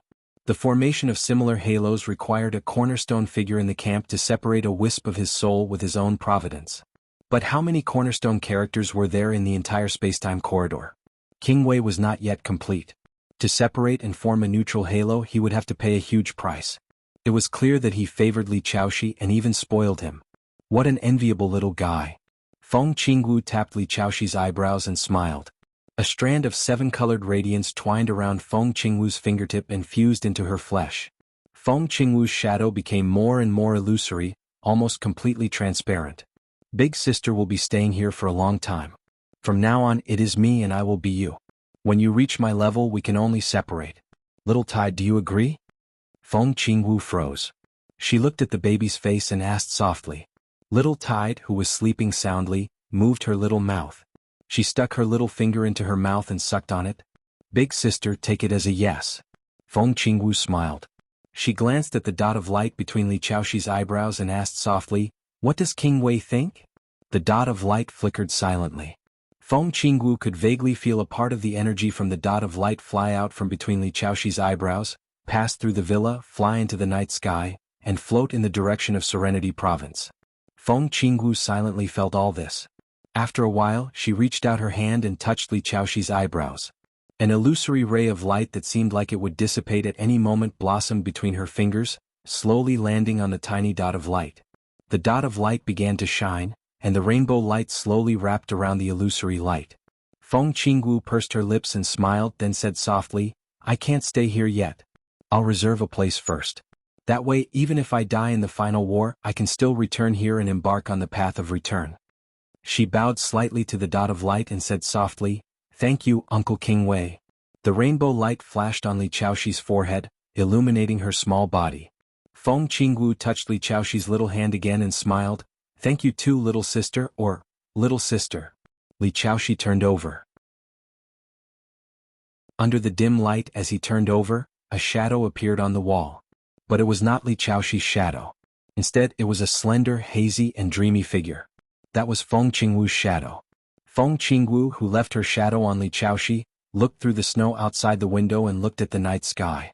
Her gaze seemed to have traversed an unimaginable distance in an instant, and she saw the battlefield once again. Just like what His Majesty had said. The human race no longer had a big picture. In the countless galaxies and galaxies that could be clearly seen, wars were erupting everywhere. Billions of interstellar fleets roared and roared. Battlefields covered the starry sky, the planets, the heavens, and the earth. It was not in a certain region. It was in the entire galaxy. The black ocean swept through hundreds of battlefields, bringing with it a monstrous sword light that charged forward on countless battlefields that were measured in units of light years. That dot of golden blood burned in the void, emitting a light that could shatter the starry sky, tearing apart battlefields one after another. Everything had come to an end. It was not only because of Li Tianlan's awakening. It was also because they had developed to the extreme. If they could not break through this bottleneck, what awaited them was an inevitable end. Feng Qingwu lowered her head, no longer looking at the battlefields that covered the starry sky. Because everything was meaningless, She would not make a move. Just like how the human emperor of the human emperor palace would not make a move. It was really meaningless. Silence was only a choice. Fighting was also a choice. The so-called hope of victory had long been smashed into despair in the illusory reality. Therefore, whether it was persisting in fighting or remaining silent, it had become a choice. This was the only power they had. It was also the power that everyone had always had. At least they could choose how to die. Chapter 1096. The navigation system had failed, and the guide equipment had also failed half an hour ago. There was no mobile phone signal. For the rest of the journey, he could only rely on an ancient and primitive hand-drawn map to guide the way. There were dense trees and bushes that were enough to block the sun everywhere. Dozens of rare and highly poisonous creatures had been seen in just half a day, and this was the reason why he didn't deliberately look for them. The sense of direction could almost only be maintained by memory. Gu Xingyun stood in the extremely dense primeval forest and checked the hand-drawn map in his hand for a long time before he was sure that he should continue moving forward. The domain was mighty around him. Within a radius of more than 10 meters, any creature that bumped into the domain was completely crushed by it. Gu Xingyun walked forward, and his face became more and more cautious. This was an extremely ancient primeval forest in Nanyun Zhongzhou State. It was not easy to distinguish the specific direction. Since entering this primeval forest 6 hours ago, Gu Xingyun had been rushing at full speed. Of course, his speed was not as fast as that of today's Li Tianlan, but he was an expert who was infinitely close to the peak of the invincible realm. Even if he was injured, he had advanced nearly 300 kilometers in this primeval forest in 6 hours. This was already deep in the primeval forest. It deviated from any route, had no tourist attractions, and was inaccessible. Primitive and ancient, it was not in any development plan of Zhongzhou State at all. If he hadn't come in person, Gu Xingyun wouldn't even know that this deep mountain forest was so big. The distance of hundreds of kilometers was obviously not all of this forest. According to the description on the hand-drawn map, it was at least 60 kilometers to reach the destination. The map was given by Jiang Shangyu. Since the news of Qin Fangqing's death spread throughout Zhongzhou State 4 days ago, Jiang Shangyu finally completely convinced Li Guangtu, and the three parties cooperated. In 3 days, Gu Xingyun had made some arrangements for the plan of the Special Warfare Group. In theory, this cooperation could be achieved, but Gu Xingyun asked Jiang Shangyu to fulfill his promise first. So Gu Xingyun secretly came to Nanyun after attending the farewell ceremony of Qin Fangqing's body yesterday. After confirming that his whereabouts had not attracted anyone's attention, he quietly entered this primeval forest. The destination was said to be a village. That was the place where he and Jiang Shangyu had agreed. Gu Xingyun was a little excited. He knew very well what it meant for him to be here, and he was looking forward to what would happen next. Because if Jiang Shangyu didn't lie, today or tomorrow when he left this primeval forest again, the injury that he had recuperated for a few years would be completely healed, and his broken martial arts path would be extended in front of him again. In a short time he might not be able to surpass the peak of the invincible realm and stand at the level of Jiang Shangyu and Li Guangtu. But according to Jiang Shangyu, if everything went well when he left here, he would at least be a top expert at the peak of the invincible realm. Gu Xingyun had been close to the peak of the invincible realm many years ago. However, his talent was not really top-notch, and the martial arts inheritance of Kunlun City did not record the scenery of the peak of the invincible realm, so he had been stuck in this bottleneck for many years. It was not until he was attacked by Li Tianlan on the eve of the maneuver of the two academies a few years ago that he saw the outline of the peak of the invincible realm in the almost perfect martial arts sword intent. So in the past 2 years, Kunlun City had been restraining and forbearance. At that time, Gu Xingyun didn't care about the temporary silence of Kunlun City and the temporary shrinkage of the Special Warfare Group, because everything was temporary. From that time on, he had made up his mind that as long as his injury got better and he entered the peak of the invincible realm, he would kill Li Tianlan at all costs. It didn't matter even if he had to completely become enemies with the giant group and face the endless revenge of the Dongqing clan and the Samsara Palace. He wanted to kill Li Tianlan as soon as he entered the peak of the invincible realm at all costs. No one could stop him. But the fact slapped Gu Xingyun hard in the face. There was no need for the giant group to stop him at all. After the maneuver of the two academies, Li Tianlan grew at an incredible speed. He didn't really enter the invincible realm, but he already had the power that almost surpassed the peak of the invincible realm. When everyone was talking about Li Tianlan being the top expert in the dark world, Gu Xingyun panicked, but his biggest feeling was helplessness. He tried his best to stop Li Tianlan and Emperor Dong's palace, but it had little effect. Time seemed to be completely on Li Tianlan's side. Until Li Tianlan went to Kunlun City. Gu Xingyun lost. It was a fiasco. Because of Li Tianlan, he saw the scenery after the peak of the invincible realm. At the same time, because of fighting with Li Tianlan, he overdrew his potential and cut off his path. There was a storm inside the Special Warfare Group. Almost every day someone was investigated. In a short period of time, the Special Warfare Group had shrunk by nearly a third. Li Tianlan and Emperor Dong's palace were like the sun at high noon. The Shengshi Group and Emperor Dong's palace merged perfectly without any awkwardness. The new group rose. Things were hitting Gu Xingyun's nerves one by one. That was the most desperate time for Gu Xingyun. That was the real despair. He knew very well what it meant. Perhaps Li Tianlan and Emperor Dong's palace were temporarily attracted by Qin Fangqing, but Gu Xingyun could be sure that once Qin Fangqing couldn't stop Li Tianlan and fell down, he and the Special Warfare Group would fall after Qin Fangqing. At the most pessimistic time, he really planned to leave Zhongzhou State. Of course, he didn't go to Annan State. If he wanted to leave Zhongzhou State, there were many places to go. Star State, the European continent, and even some superpowers second only to Zhongzhou State in the world, such as Snow Country, extended an olive branch to him. Now there were few masters in the Dark World. As the god of war of Zhongzhou State, even if his majesty was gone, he could go to any country and get the position of the god of war of that country and rebuild the order of the special warfare system. And those countries also came up with a relatively perfect plan. Compared with the seemingly generous promise of Annan State, Star State, England, France, Germany, and Snow Country all put forward almost perfect plans. They invited Gu Xingyun to go to their country. He didn't need to take anything from Zhongzhou State. He just needed to take the Gu family's team there. As long as they could land safely, they would negotiate with Zhongzhou State. This could be said to be a negotiation, and the conditions were so generous that Zhongzhou State could offer them casually. How important was a god of war who controlled the special warfare system? The special warfare system. It was no exaggeration to say that it was the order of a country in the dark. It can look loose, it can even look chaotic, but whatever, no matter what, it must be under control. The aftermath caused by the chaos in Snow Country had not completely subsided. Instead, it had become more and more intense. Most of the invincible realm experts on the divine and holy lists had fallen, and all the superpowers were leaderless. With no one in control of the situation, the order of the dark world had completely collapsed. In some places, gangs, drug dealers, and killers began to emerge one after another. The crime rate skyrocketed, and all kinds of fights for interest took place every day. The chaos was not only spreading in the dark, but also on the surface. As time went by, no one knew how the situation would develop. Why could the purgatory of Heaven capital and the current Emperor Dong's palace enter East Island? The royal family might not really welcome them to take root in East Island. But relatively speaking, they couldn't lose the order in the dark.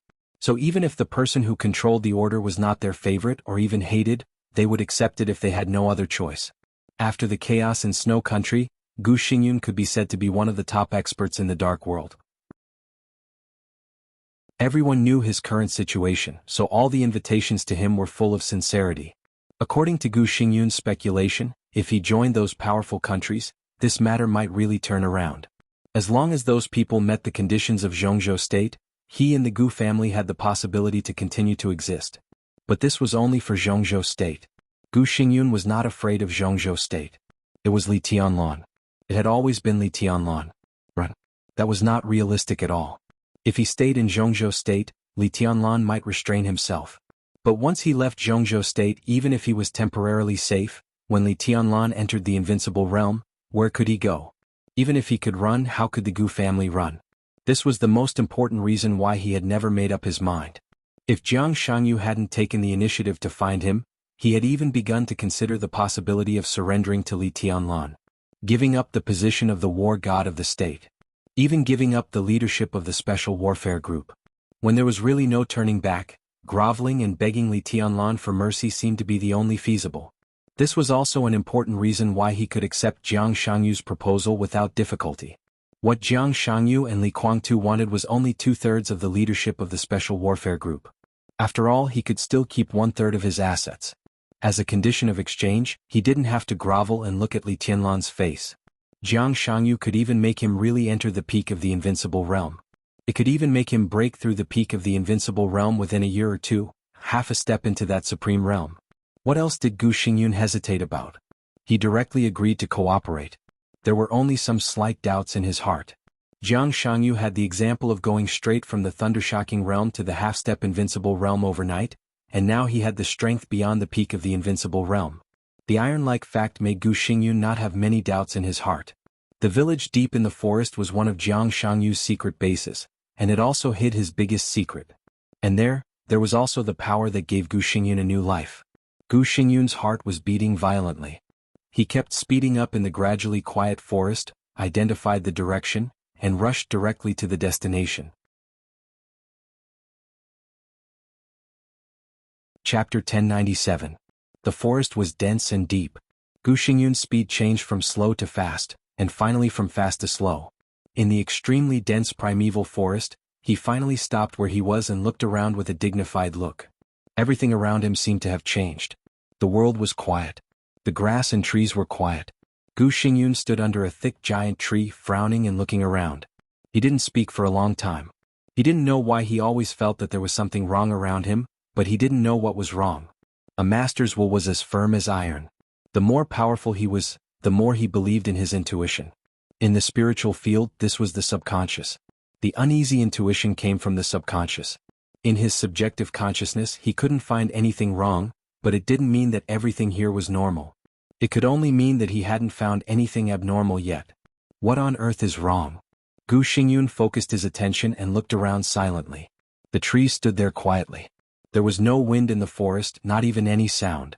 The extreme silence with absolute weirdness made people feel more and more uneasy. It was as if everything around him had no life. The whole world seemed to be completely dead. Gu Xingyun's muscles gradually tightened. He didn't doubt the sincerity of Jiang Shangyu's cooperation with him. At least until now, he had never suspected that Jiang Shangyu wanted to hurt him. But the forest around him, which looked normal but extremely weird, made him feel more and more cold. Gu Xingyun didn't know why, but the fear deep in his heart began to spread little by little, making his whole body a little stiff. He took out the hand-drawn map again to confirm the location. It was less than 10 kilometers away from the destination. The direction was accurate. This also meant that he didn't go the wrong way. Then, what did this inexplicable feeling in front of him mean? Gu Xingyun stood there and hesitated for about half an hour. Then he slowly moved forward, step by step, and continued to move toward the destination. The forest seemed to be changing at any time, but it also seemed to be unchanged. The increasingly quiet atmosphere made Gu Xingyun feel that his breathing and heartbeat were extremely harsh. The sky seemed to be getting darker and darker. A drop of cold sweat dripped down Gu Xingyun's forehead and fell to the ground. Gu Xingyun walked carefully and subconsciously held his breath. The moment he held his breath, the ear-piercing sound seemed to have disappeared by a large margin. The incessant beating of his heart that was becoming more and more rapid seemed to have instantly turned into a deafening roar of thunder. Gu Xingyun's body froze in place. An unparalleled fear completely engulfed his will in an instant. He finally understood what was wrong. Silence. As they entered the forest, the environment became quieter and quieter. Several kilometers away, in the depths of the primeval forest, Gu Xingyun did not see any birds or beasts, not even a bug. This place was like a real land of death. Apart from himself, there were no other signs of life. The entire forest was extremely quiet. There were no living creatures, no wind, and even the branches and leaves of the surrounding trees did not move at all. It was as if everything had frozen here. It looked like a dense forest, but in fact it was a tomb full of corpses. Gu Xingyun stared at the trees in front of him quietly. All the trees around him were extremely thick, but the trunks and leaves were faintly black. The straight trees twisted into exaggerated shapes without any rules. Such an obvious change began with a little distortion. Perhaps the trees were in this state of distortion from the moment he entered the forest, but the distortion was very small. After he entered the forest, it began to enlarge little by little, so that now, if he did not pay close attention, Gu Xingyun would even think that this extremely exaggerated and strange distortion was normal. And the sunlight disappeared. Gu Xingyun could be sure that it was daytime. The forest might be dense, but there should be some subtle light here.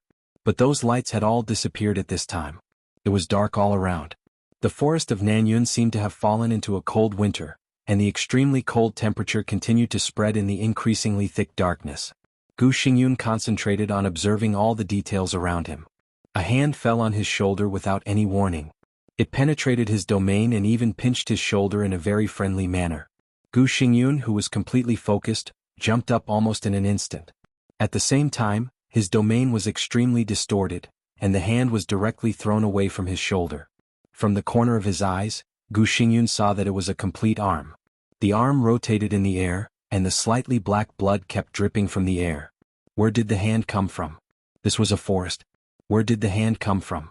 The problem was that there was no one here. Where did the hand come from? Gu Xingyun, who clearly felt that his shoulder was pinched, felt his heart beat wildly.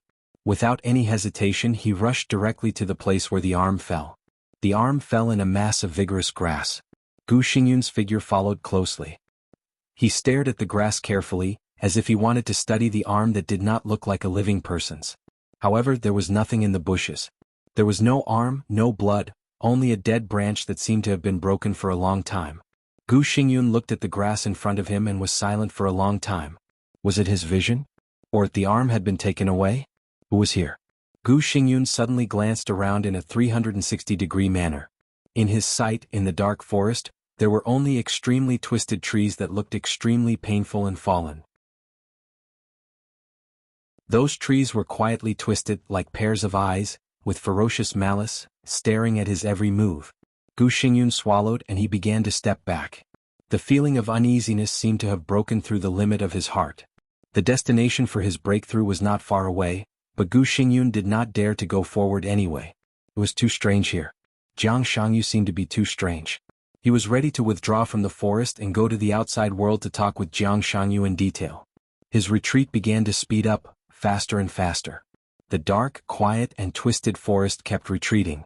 Gu Xingyun's domain was fully open, and he flew in the dark forest. But there was no light in front of him.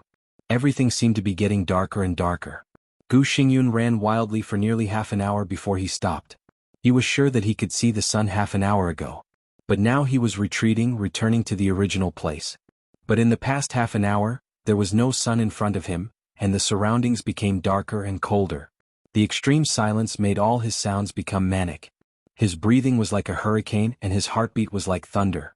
In such a quiet environment, Gu Xingyun could even hear the sound of his blood flowing in his body. It was the sound of the raging tide beating on the cliff like a tsunami. His face was pale and he took out the map with a slight tremble. The flame bloomed in his hand. In the subtle light, he looked at the map in his hand quietly. Perhaps it was a psychological effect, but no matter how he looked at it, he felt that this seemingly ancient hand-drawn map was also revealing a kind of strange feeling. The flame flickered in the darkness. He carefully identified everything around him, and the more he looked, the colder his heart became. He retreated for nearly half an hour. But judging from the extremely complicated marks on the map, instead of being far away from the forest, he was moving deeper. So far, he seemed to be less than a kilometer away from the real destination. His palm was sticky, and it seemed that he was sweating a lot because of nervousness. Gu Xingyun held the map in one hand and wiped his chest with the other. A touch of incomparably mournful red appeared on the clothes on his chest, forming an extremely gloomy bloody handprint. Blood. His other hand that was holding the map was also becoming sticky. Gu Xingyun's heart almost stopped beating. Slowly, in the darkness, he lowered his head little by little and looked at the map in his hand. It was getting darker and darker. It was getting quieter and quieter. In the extremely low visibility, he could only vaguely see that he seemed to be carrying something in his hand. It was like a map, but it seemed to be much bigger than a map. The strong smell of blood spread in the darkness. He could clearly feel that the thick liquid was constantly flowing from the palm of his hand holding the map. Gu Xingyun's arm trembled slightly. Shaking, he flicked out another flame. The flame illuminated the darkness. At that moment, Gu Xingyun saw the map in his hand. His heart suddenly stopped for a moment, and then he threw out the map in his hand like crazy. In his hand, the map, which had become much larger, was a complete human skin. Warm blood flowed down from under the human skin. The human skin was soft, but the face was stubbornly raised, smiling at Gu Xingyun in an extremely strange way. Fuck. Gu Xingyun covered his chest with one hand, and his eyes were wide open. The human skin that was thrown out fell on the tree. The trunk was instantly dyed red with blood. The thin layer of human skin smiled silently and strangely, moving quickly on the trunk. In just a second, Gu Xingyun felt dizzy, and the human skin had appeared upside down in front of him. Its body was hanging on the trunk closest to Gu Xingyun. Its head and feet were up, and the ferocious face full of blood was smiling at Gu Xingyun, while its empty eyes were staring at Gu Xingyun's eyes. His emotions seemed to have completely collapsed at this moment. Gu Xingyun was an expert of the invincible realm, and the war god of the nation. He had seen many opponents, but he had never seen this one. His emotions completely collapsed and he suddenly broke out with all his strength. The domain spread in all directions. Regardless of anything else, he chose a direction at random and rushed over. The violent domain swept through the woods. The forest was quiet and deathly still. The darkness retreated frantically. Gu Xingyun moved forward at full speed. 1 minute? Half a minute? Or maybe it was just a few seconds. A familiar ray of sunshine suddenly appeared in front of him. Gu Xingyun, who was almost in tears, rushed directly to the sunshine in front of him without any hesitation. The next second, all the darkness suddenly faded. The forest also appeared behind him. He rushed out of a dark forest and fell down gracelessly. He landed on a relatively flat patch of grass. The sun shone down, but there was no temperature. It was pale and almost false. But it was light after all. Gu Xingyun completely relaxed and he stared at the forest behind him. A dark forest was still staring at him quietly. The human skin did not rush out either. Gu Xingyun breathed a sigh of relief. He took out a cigarette with trembling hands and lit it. He took a big puff and calmed his inner fear. He didn't even have time to think about what was going on. The light around him made him feel safe instinctively. He just wanted to get out of here now. He didn't even realize how abnormal the cold wind was around him in the warm winter of Nanyun. The cigarette was soon finished. Gu Xingyun stood up and calmed himself down.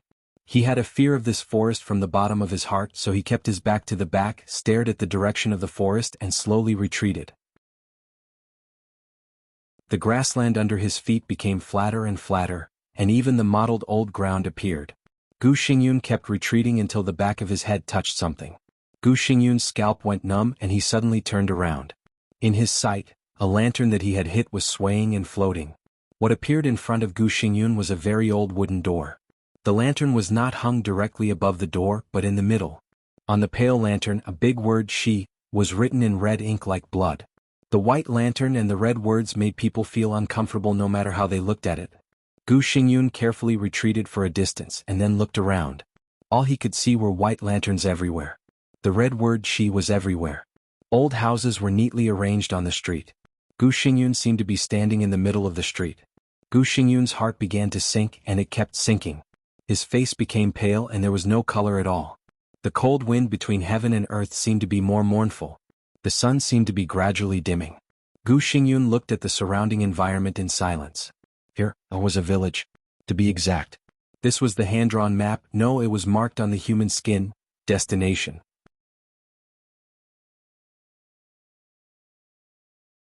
Chapter 1098. For the first time in his life, Gu Xingyun felt a bone-piercing chill. For the first time he found that the wind and sunlight could be so cold, and that the light could be so pale. A slight wind blew in the village and the sun shone down from the sky.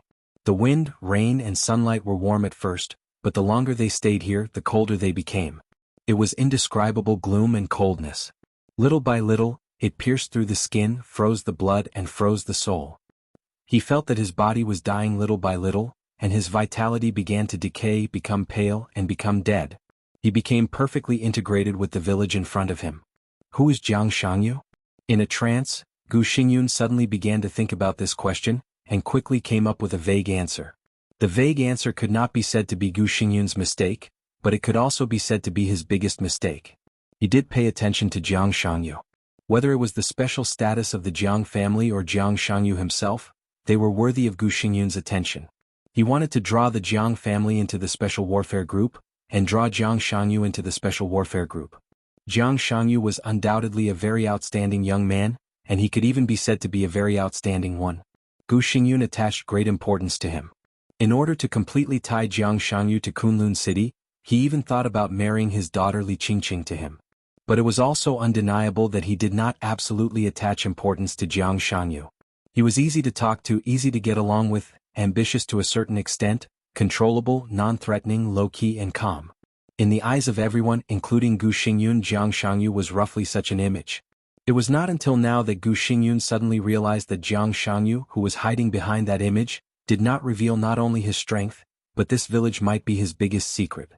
His brain was a little chaotic, but the fear in his heart was gradually dissipating. With his willpower, he naturally could not be frightened to collapse. What he experienced today might be a little weird, but Gu Xingyun could be sure that in the current situation of himself, Jiang Shangyu, and Li Guangtu, this cooperation was beneficial to both sides.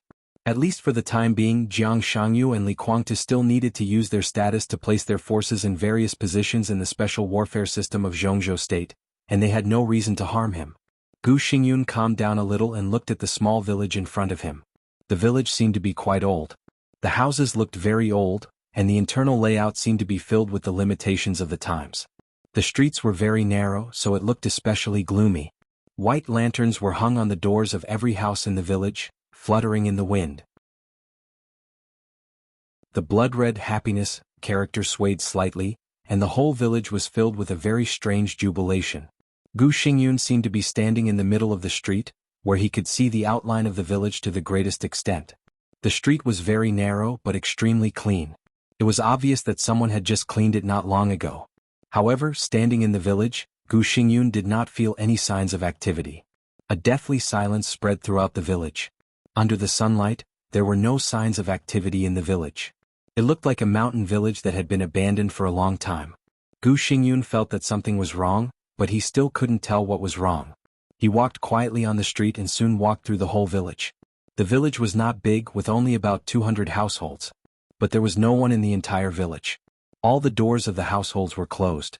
In the absolute silence, even the sound of the wind seemed to have disappeared. Gu Xingyun slowed down his breathing and returned to the position where he had stood at the beginning. In front of him was a relatively large house. The pale lanterns swayed in the wind, the dark wooden door, and the quiet atmosphere. The scene in front of him seemed to be indescribably cold. Gu Xingyun hesitated and finally took 2 steps forward. He pulled the black metal ring on the wooden door and slapped it on the door. He slapped it. The sound of slapping was extremely harsh in the quiet environment, and it went far away from the deep street. Gu Xingyun's face became a little pale again. As an expert of the invincible realm, the willpower would not frighten him to the point of collapse, but everything he had experienced today was challenging his psychological endurance. His domain had shrunk to the extreme, and his body was completely tense, as if he was worried that something would suddenly rush out from behind the door. Gu Xingyun was now in a state of battle. There was no sound at the door and no one came to open the door. Gu Xingyun hesitated and increased the sound of slapping again. The sound of slapping the door went farther on the street, and it sounded a little noisy. But the door was still silent. Even the nearby residents didn't make any sound. Gu Xingyun gritted his teeth and put his palm on the door. After hesitating for a few seconds, his palm slightly exerted force. Bang!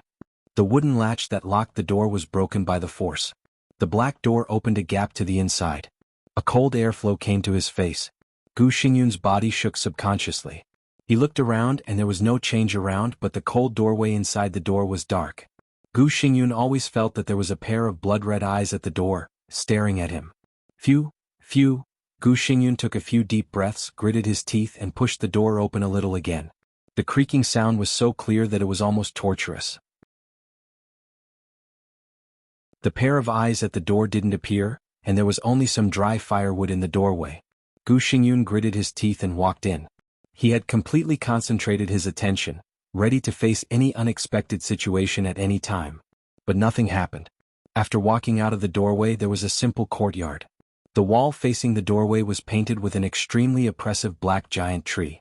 A black cat was quietly lying on the wall, and a pair of eyes with contracted pupils were staring at Gu Xingyun silently. Gu Xingyun stopped. The black cat stared at him silently. A man and a cat confronted each other for about half a minute.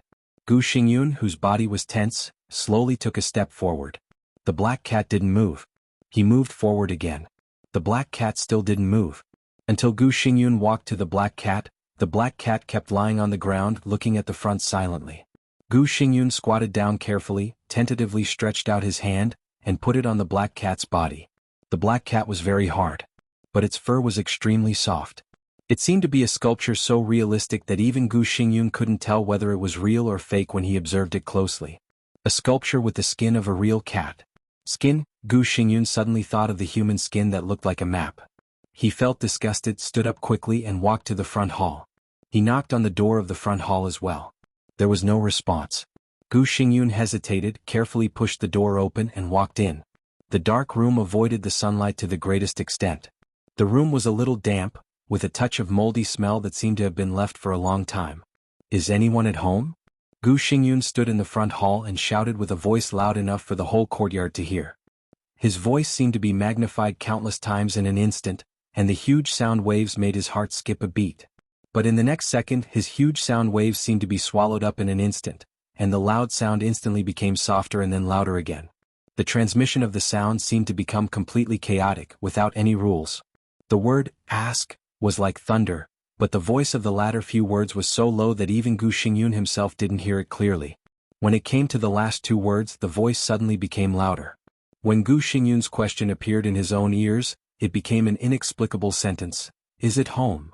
Gu Xingyun clenched his fists and waited for a long time, but he didn't get any response. There was dead silence in the courtyard, without any vitality. Gu Xingyun walked slowly to the bedroom. His palm fell on the doorknob. Finally, he clenched his teeth and pushed the door open. The sound of the door hitting was dull and hoarse. Gu Xingyun stared at the bed in the bedroom. After entering the village, he finally saw people for the first time. Two figures were lying quietly on the bed, covered with quilts, and had no reaction to Gu Xingyun's sudden appearance. Gu Xingyun breathed heavily and walked into the bedroom regardless. He finally saw the scene on the bed clearly. There were not two people. There seemed to be a young couple on the bed. Their appearances were very ordinary. Between them there was a little girl about 6 or 7 years old sleeping. The girl's palm clutched the quilt tightly, and the smile on the corner of her mouth was strangely sweet. The couple was lying on the bed with their eyes closed. No breathing, no heartbeat. But their posture was too peaceful and leisurely. Gu Xingyun couldn't even be sure whether they were dead bodies or ordinary people who were sleeping soundly. Gu Xingyun walked to the window, slowly stretched out his hand, and carefully put it on the young man's forehead. During the whole process he was staring at the young man. As long as the young man made any movement, he would react immediately. But the young man didn't move from beginning to end. He just lay there and slept quietly.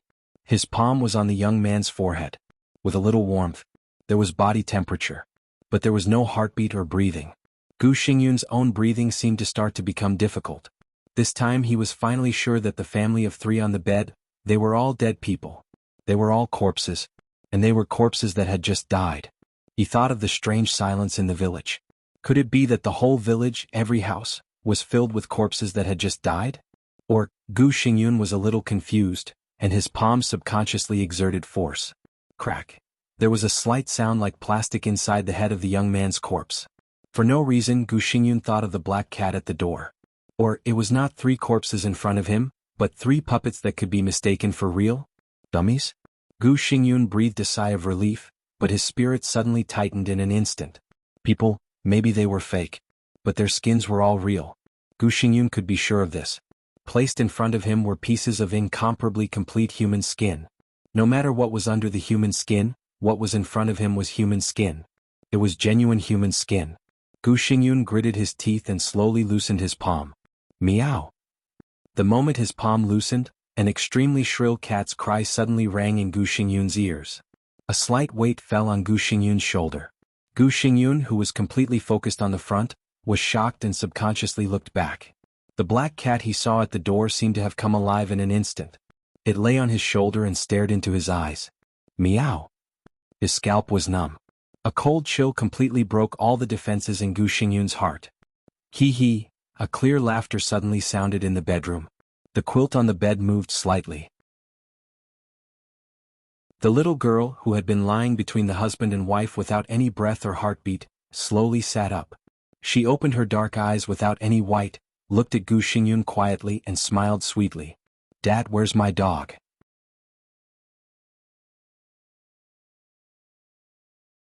Chapter 1099. A clear and even sweet voice and a shrill cat's cry rang out at the same time. No words could describe the feeling at this moment. The numbness passed directly from the top of his head to the soles of his feet. His heartbeat accelerated wildly and panic spread uncontrollably. Gu Xingyun realized how concentrated he was. The 3 dolls in the bedroom seemed to have unconsciously attracted all his attention and put his spirit in a state of extreme concentration. When this state was suddenly broken in an extremely frightening way, Gu Xingyun's reaction was no different from that of ordinary people. His blood pressure soared rapidly. It was completely subconscious instinct. Gu Xingyun shook his arms frantically, trying to get rid of the black cat that silently fell on his shoulder. The clear sound was silent for a moment. As Gu Xingyun shook his arms almost in a struggle, the cat's cry that made people panic suddenly rang out. Meow meow meow. It was shrill, miserable, and gloomy. The cat's cry kept ringing, and the black cat grabbed Gu Xingyun's clothes tightly. Its claws even penetrated the clothes and clasped Gu Xingyun's shoulders desperately. No matter how violently Gu Xingyun shook his arms, even if he broke out his own domain, the black cat stayed firmly on his shoulder, but the cat's cry became more and more shrill and miserable. Gu Xingyun's heart seemed to have completely collapsed. Even in the face of Li Tianlan, even though he knew that he was no match for him, he still dared to fight against that young guy. He no longer cared about the dignity of the war god of the state. He suddenly turned around, shook his arms, and strode out of the bedroom. The high-pitched and shrill cat's cry spread from the bedroom to the front hall, to the courtyard, and even throughout the village. Gu Xingyun rushed directly to the door. The uneasiness in his heart was almost tangible. The strange feeling brought to him by this dead village was even more serious than that in the forest. In contrast, he would rather go back to the forest to face that human skin than stay here for a minute or a second. The wooden door was knocked open by him. The moment he stepped out of the door, his shoulder was slightly lighter. The black cat that had been grabbing onto his shoulder leapt up lightly and jumped down from his shoulder. It lay at the door, staring at Gu Xingyun with its gradually blood-red eyes, but it did not go out. Gu Xingyun did not feel relieved at all. Standing outside the door, a chill that almost froze him completely seemed to have swallowed all of his consciousness. The village, the streets. The street was still the same street that he was not familiar with, but it was not unfamiliar either. It looked the same, but it had changed a lot. The same clean, narrow road, the same squat house, a pale white lantern swaying in the wind. What was different was the people. Human? Human? Yes, people. The previously quiet and empty street was now filled with swaying silhouettes. Only then did Gu Xingyun realize that the sky on the horizon had completely darkened. The pale and somewhat chilly sunlight disappeared. Night fell. It seemed to be a clear dividing line. When the night shrouded the village, the whole village came to life. Creak! The sound of the door being pulled open rang out. The doors of the houses on the street were pulled open one by one, and people walked out of their homes with all kinds of expressions and emotions. After entering the village, Gu Xingyun heard a sound for the first time. I'll go to school tomorrow. A very young villager walked to the side of a middle-aged woman and said with a bright smile. The middle-aged woman nodded and sighed. Old Lu's son, I don't know what kind of girl he's looking for. I want to eat fried paste noodles. The young man scratched his head. The woman glanced at him. My husband is going to hunt in the mountains tomorrow. There seems to be a wild boar in the mountains. The young man scratched his head. I still don't want to marry him. I heard that he is ready to propose, but his family is not easy to get along with. The woman sighed. I'm going to the construction site tomorrow. I don't know if it's easy to buy a ticket. I can afford 5 million yuan. The young man smiled. But is it your first time? The voices around began to increase. The villagers gradually became energetic. Everyone saw that their close neighbors were greeting each other. Second sister-in-law, is your son in the city? I don't know what to eat. Alas. I'm going to be late tomorrow. I don't know if my salary will be deducted.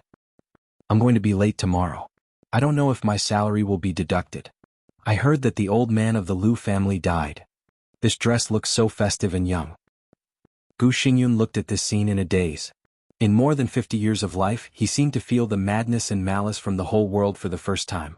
His spirit gradually became dull, and he just looked at these people in front of him silently. These people were indeed human beings. But everyone's spirit seemed to have become completely chaotic, and even produced a variety of different personalities. Their conversation was in full swing, and it looked very lively, but the words that came out of their mouths were completely incongruous. However, it was obvious that they didn't realize this at all, and continued to talk as if they were programmed to talk until the end of time. No one noticed Gu Xingyun. It was as if his existence did not exist at all. Gu Xingyun's face was pale. Looking at the increasingly lively street in front of him, he was covered with cold sweat.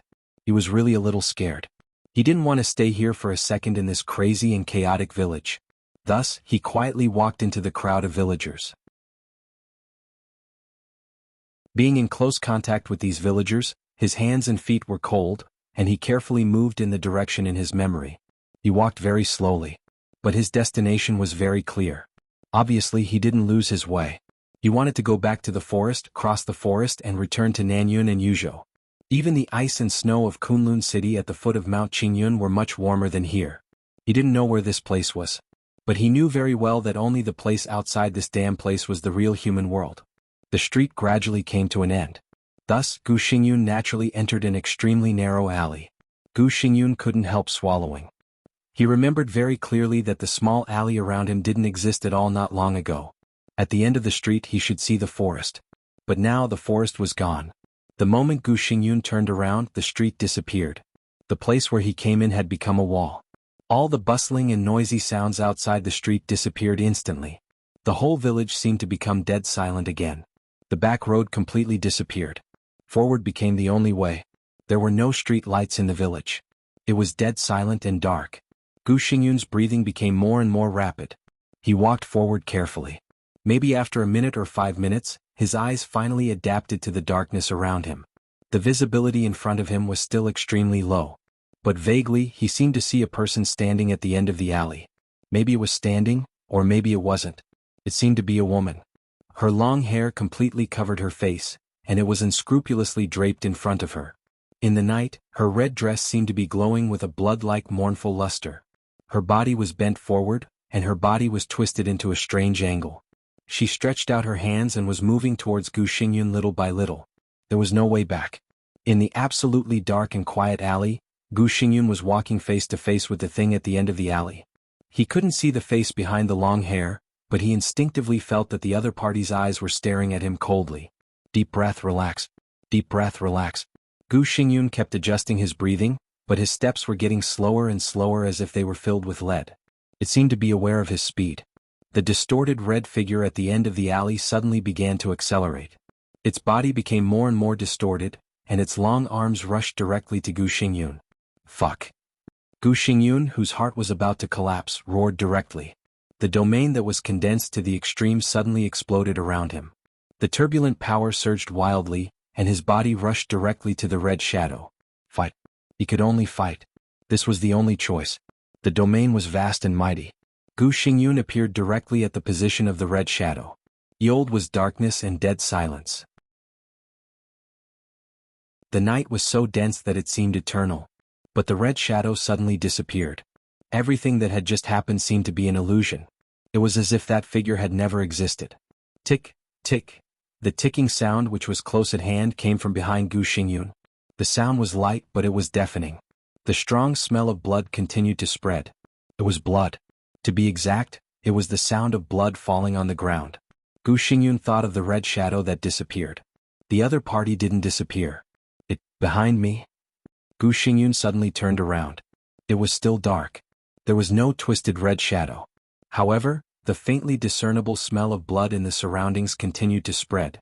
Tick, tick. The sound of blood dripping sounded from behind Gu Xingyun again. Gu Xingyun turned around again at a faster speed. Tick, tick. The sound of blood dripping was still behind him. The smell of blood was getting stronger. Gu Xingyun stood where he was. He slowly lowered his head and looked at his feet. The sticky blood had covered the road under his feet and it was extremely sticky. The sound of dripping became clearer, and drops of blood seemed to fall on Gu Xingyun's body. He was a little dizzy. He was in a trance. Gu Xingyun shook his head hard. He knew that the thing was closely behind him and it was even about to stick to him. But every time he turned around, the other party seemed to appear behind him. He couldn't see it. As if he could never see it. Gu Xingyun tried to take a step forward. His whole body was soft and he seemed to be extremely weak. 2 clear footsteps could be heard on the blood-soaked ground. The thing behind him moved almost at the same time as him. Gu Xingyun stopped again. The thing behind him also stopped. It seemed that something had stuck to his back. It was faintly discernible. Gu Xingyun didn't know if it was his illusion. His cell phone suddenly rang. It was supposed to be very soft music, but in the current atmosphere, it was indescribably harsh, with a strong ominous aura. Gu Xingyun trembled slightly and subconsciously took out the phone. The phone that had no signal for a long time had full signal bars at this time. Jiang Shangyu's name was shaking on the phone. Gu Xingyun gritted his teeth and answered the phone directly without any hesitation. Your Highness, I'm sorry. There was an accident. I'm late.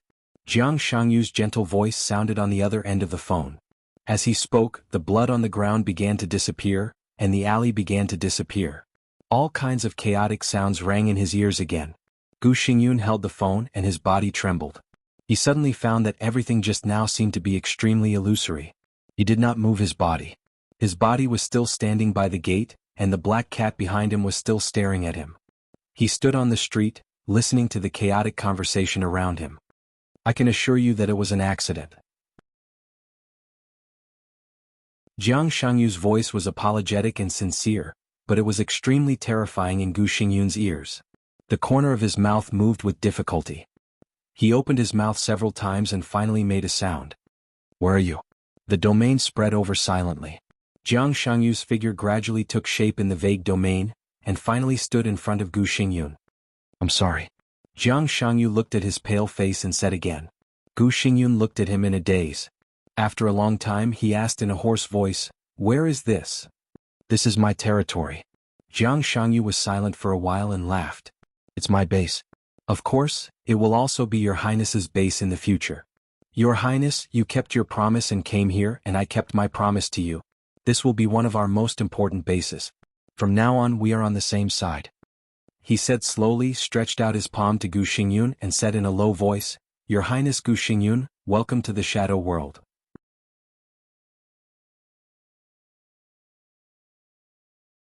Chapter 1100. After attending Qin Fangqing's funeral, Li Tianlan returned to the hotel. He had his own property in Yuzhou. Now many people were eyeing it, but no one dared to do anything about it. The prince's mansion, which could be exchanged for astronomical amounts of money as long as he opened his mouth, was his property.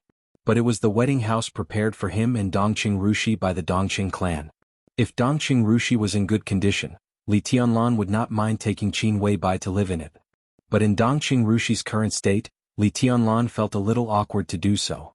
Qin Weibai also had many properties in Yuzhou, two of which could be said to be in the center of Yuzhou, where the traffic was extremely convenient and everything was convenient.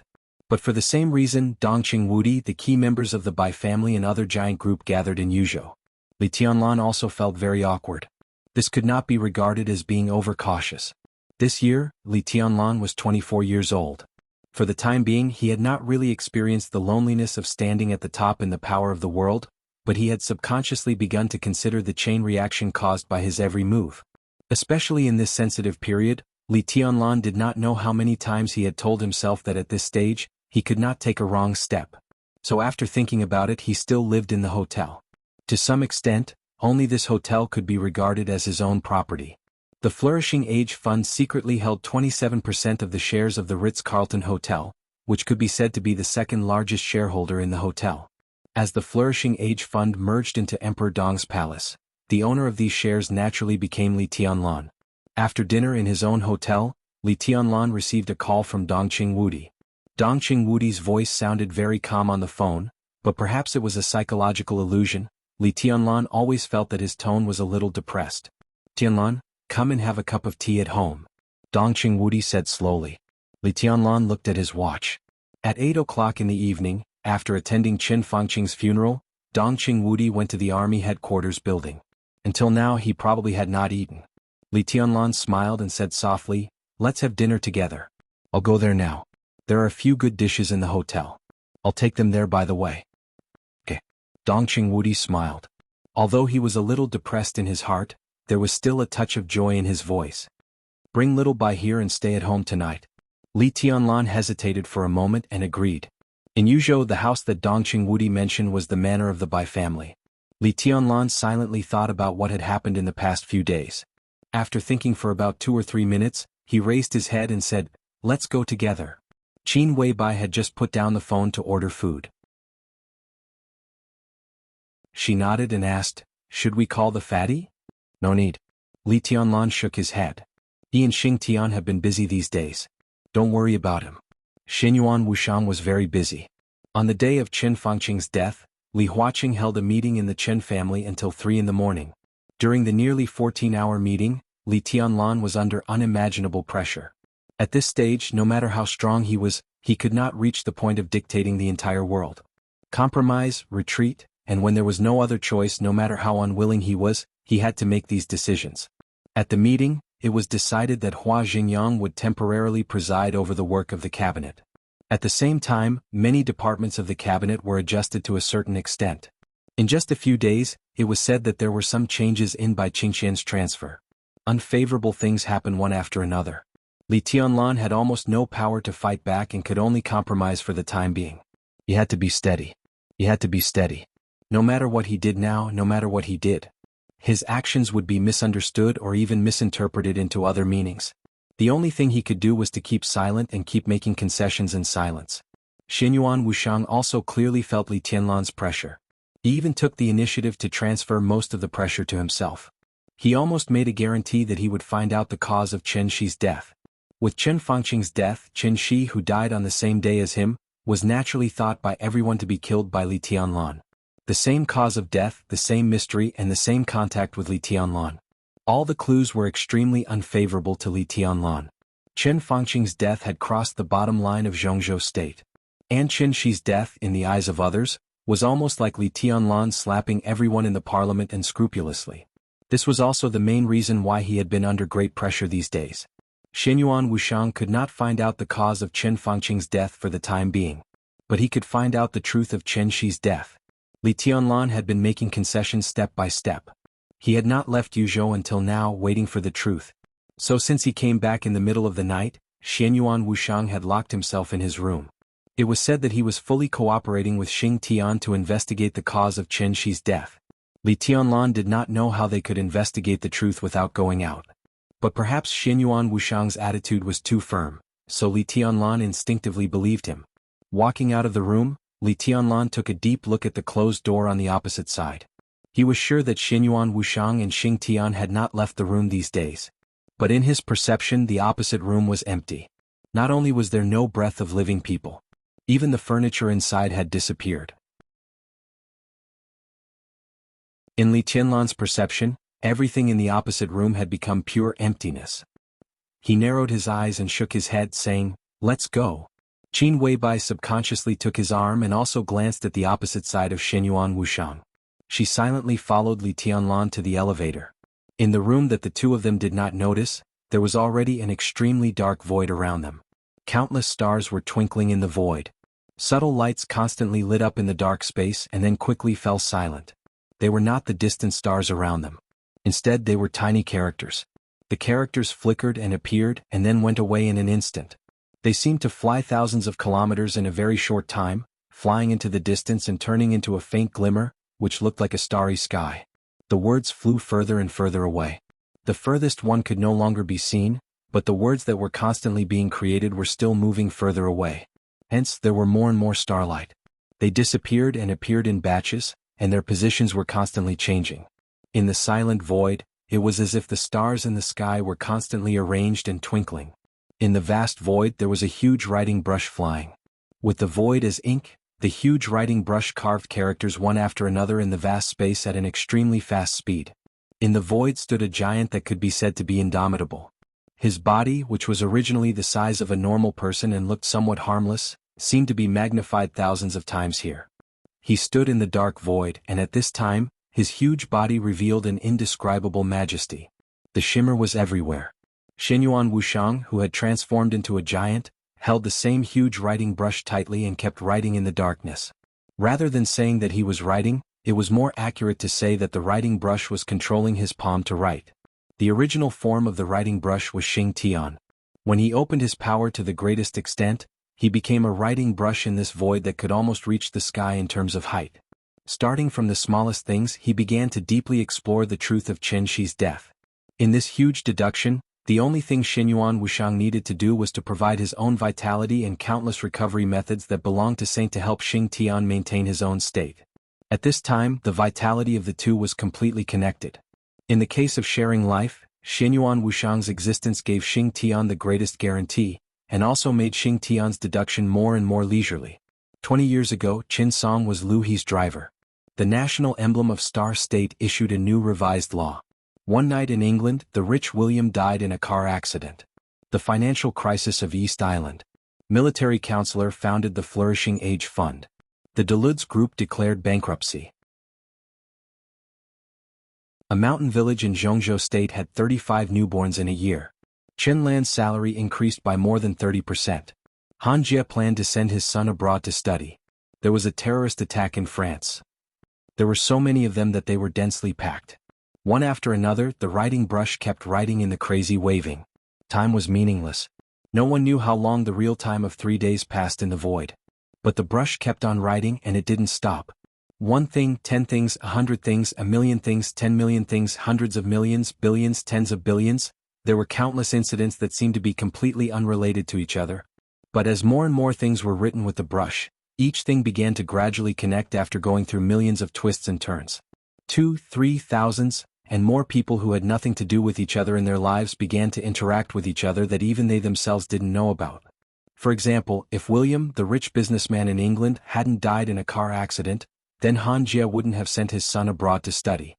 These two things seemed to have nothing to do with each other, but they also had a direct relationship. Everyone had their own network around them. People in their own network also had their own network.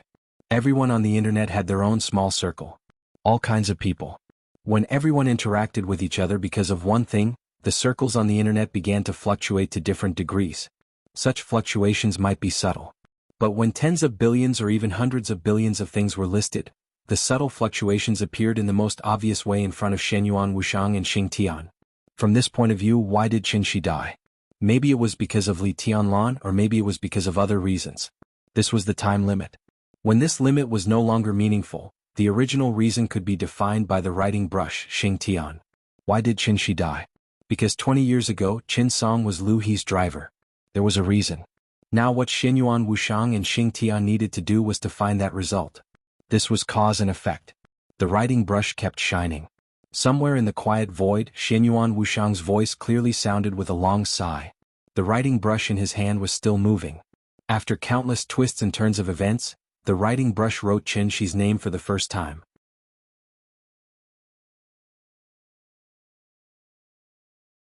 Chapter 11:01. The densely packed words flew further and further away, gradually turning into pieces of glittering starlight in the void. But when Qin Shi's name appeared for the first time, the two words suddenly shone as if by magic. The fluttering brush seemed to have suddenly outlined two suns. The light was incomparably bright, and all the surrounding starlight seemed to have disappeared. Imperceptibly, among the countless events, a large number of karmic connections began to collapse. The brush continued to write, but unlike before, Qin Shi's name was like a central point. In a flash, all the events began to be written with the Qin family and even Qin Shi as the center. Those things that seemed inexplicably unrelated to the Qin family completely disappeared. One event after another began to appear around the Qin family. Every core member of the Qin family, every distant relative, every servant. Every friend, friend of a friend, friend of a servant, friend of a relative. Friends of friends of friends. In a flash, another incomparably complex web of events began to appear, woven by thousands of people.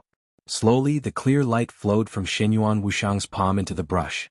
The brush moved faster and faster, and the writing gradually became impudent and fierce. Qin Shi's name appeared for the second time. The already extremely complex web of events was once again broken by more than half. A large number of Qin family members and friends were eliminated, and the dense web became a relatively complicated ball of threads, all kinds of clues intertwined together. The brush continued to write. Qin Shi's name soon appeared for the third time. The light in the void was even brighter. The complicated ball of threads was simplified a lot. At the same time, many suspects were eliminated. Qin Shi's name appeared for the fourth time.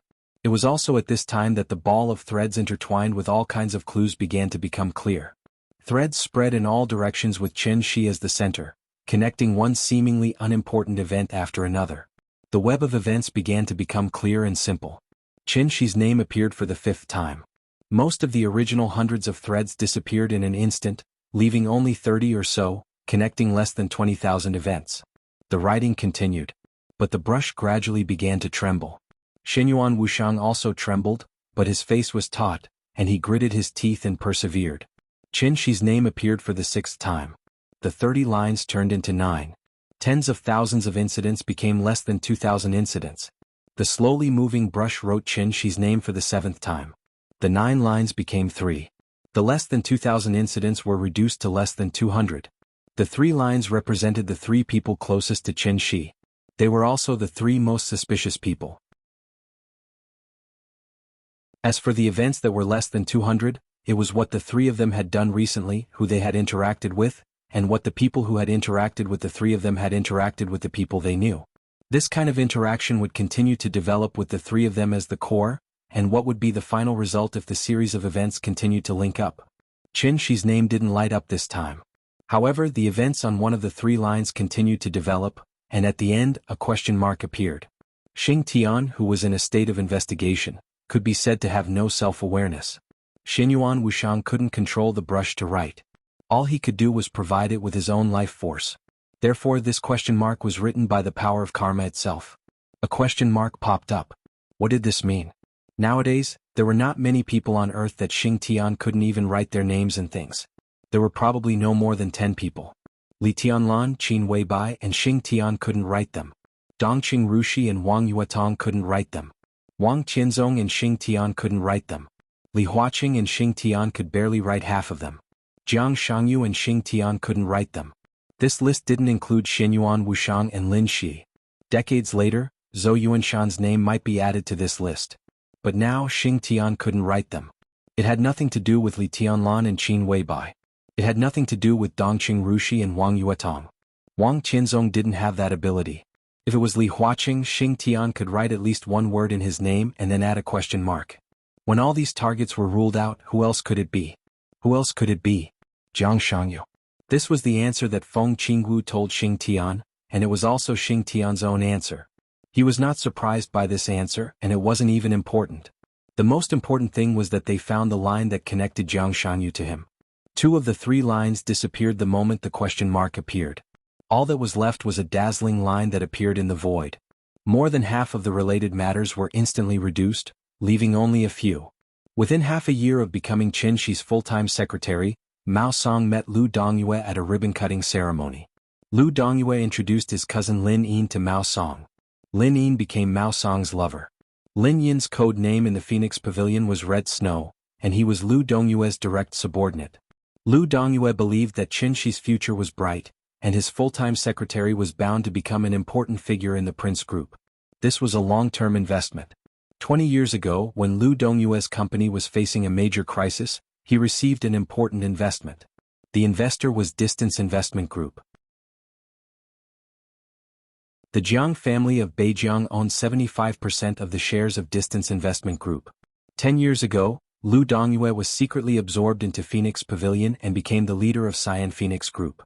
He was responsible for the affairs of Nanyun for Kunlun City, providing an opportunity to infiltrate the Phoenix Pavilion. Mao Song was the 16th chess piece of Phoenix Pavilion in Southern Cloud. Lin Yin was Mao Song's lover. As the master. After the battle in North Sea.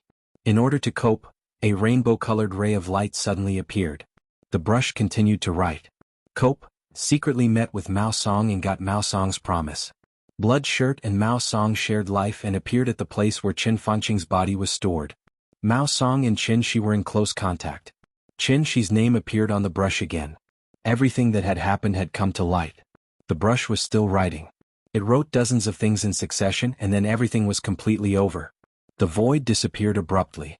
The huge brush and the giant version of Xinyuan Wuxiang all disappeared. Xing Tian's huge body almost collapsed on the ground. His face was pale and his body was covered with sweat.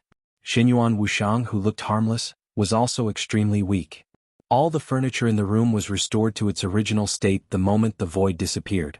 Xinyuan Wuxiang fell on the bed, panting for a long time and then slowly sat up. Nothing can happen to Mao Song and Lin Yin. He looked at Xing Tian and said slowly. Xing Tian nodded, stretched out his huge hand toward the space and condensed a brush. He thought for a moment and then slowly wrote in the void. In order to avoid suspicion as much as possible, Mao Song's life will not be in danger for the time being. At this stage, his death will cause a lot of changes in the plan, and the situation is very optimistic. In order to avoid complications, Mao Song will be very safe in the near future. His death will happen a year later when everything calms down and he is forgotten. Kill him and copulate? Given his character, this is completely reasonable. Likewise, in order to stabilize Mao Song, Lin Yin's life will also be protected, and she will also be very safe in the near future. One day in a year she will die with Mao Song and there will be a lot of rumors. This is also reasonable. The words imprinted in the void flickered twice and then disappeared in the void. Xing Tian glanced at Xianyuan Wushang and said hoarsely, 1 year should be enough. It won't take that long, but so be it.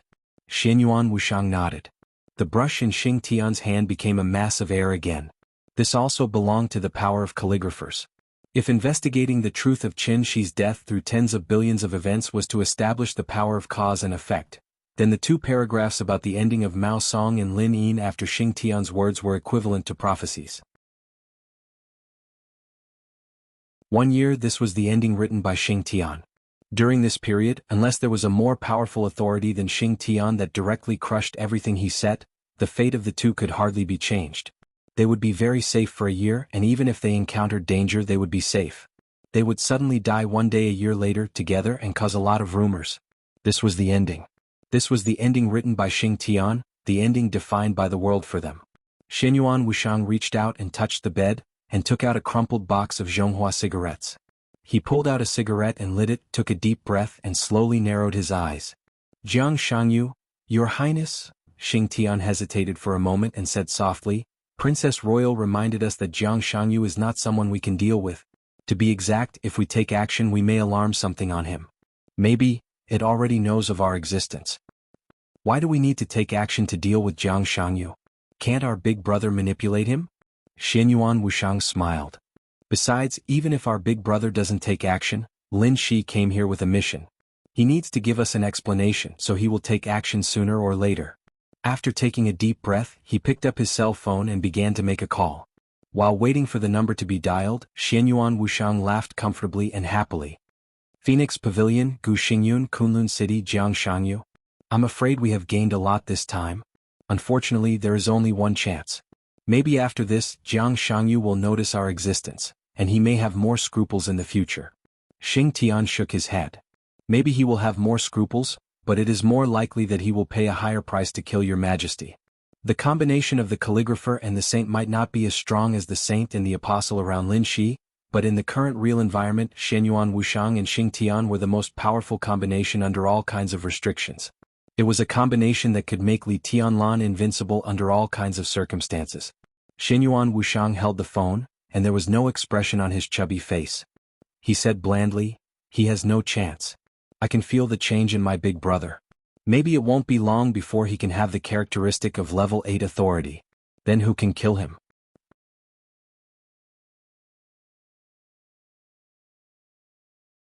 Chapter 1102. Li Kuangtu quietly looked at the village in front of him. The village surrounded by the virgin forest maintained the most ancient style to the greatest extent. It was undeveloped and deviated from all shipping routes. For many years, it was so inaccessible that the village did not even have its own name. The village was not big. To be exact, there were 201 households and 463 people. In this village, more than 200 families had always lived on the land of Zhongzhou State. But there was no doubt that they were outside the map of Zhongzhou State. In a sense, they were outside the law of Zhongzhou State. Hidden, remote, and mysterious. This was indeed the most suitable location for a secret base. But backwardness and poverty also made it difficult for the owner of this base to train the most modern soldiers. Li Kuangtu looked at everything in front of him indifferently. This was the biggest trump card that Jiang Shangyu wanted to show him. He saw what he wanted.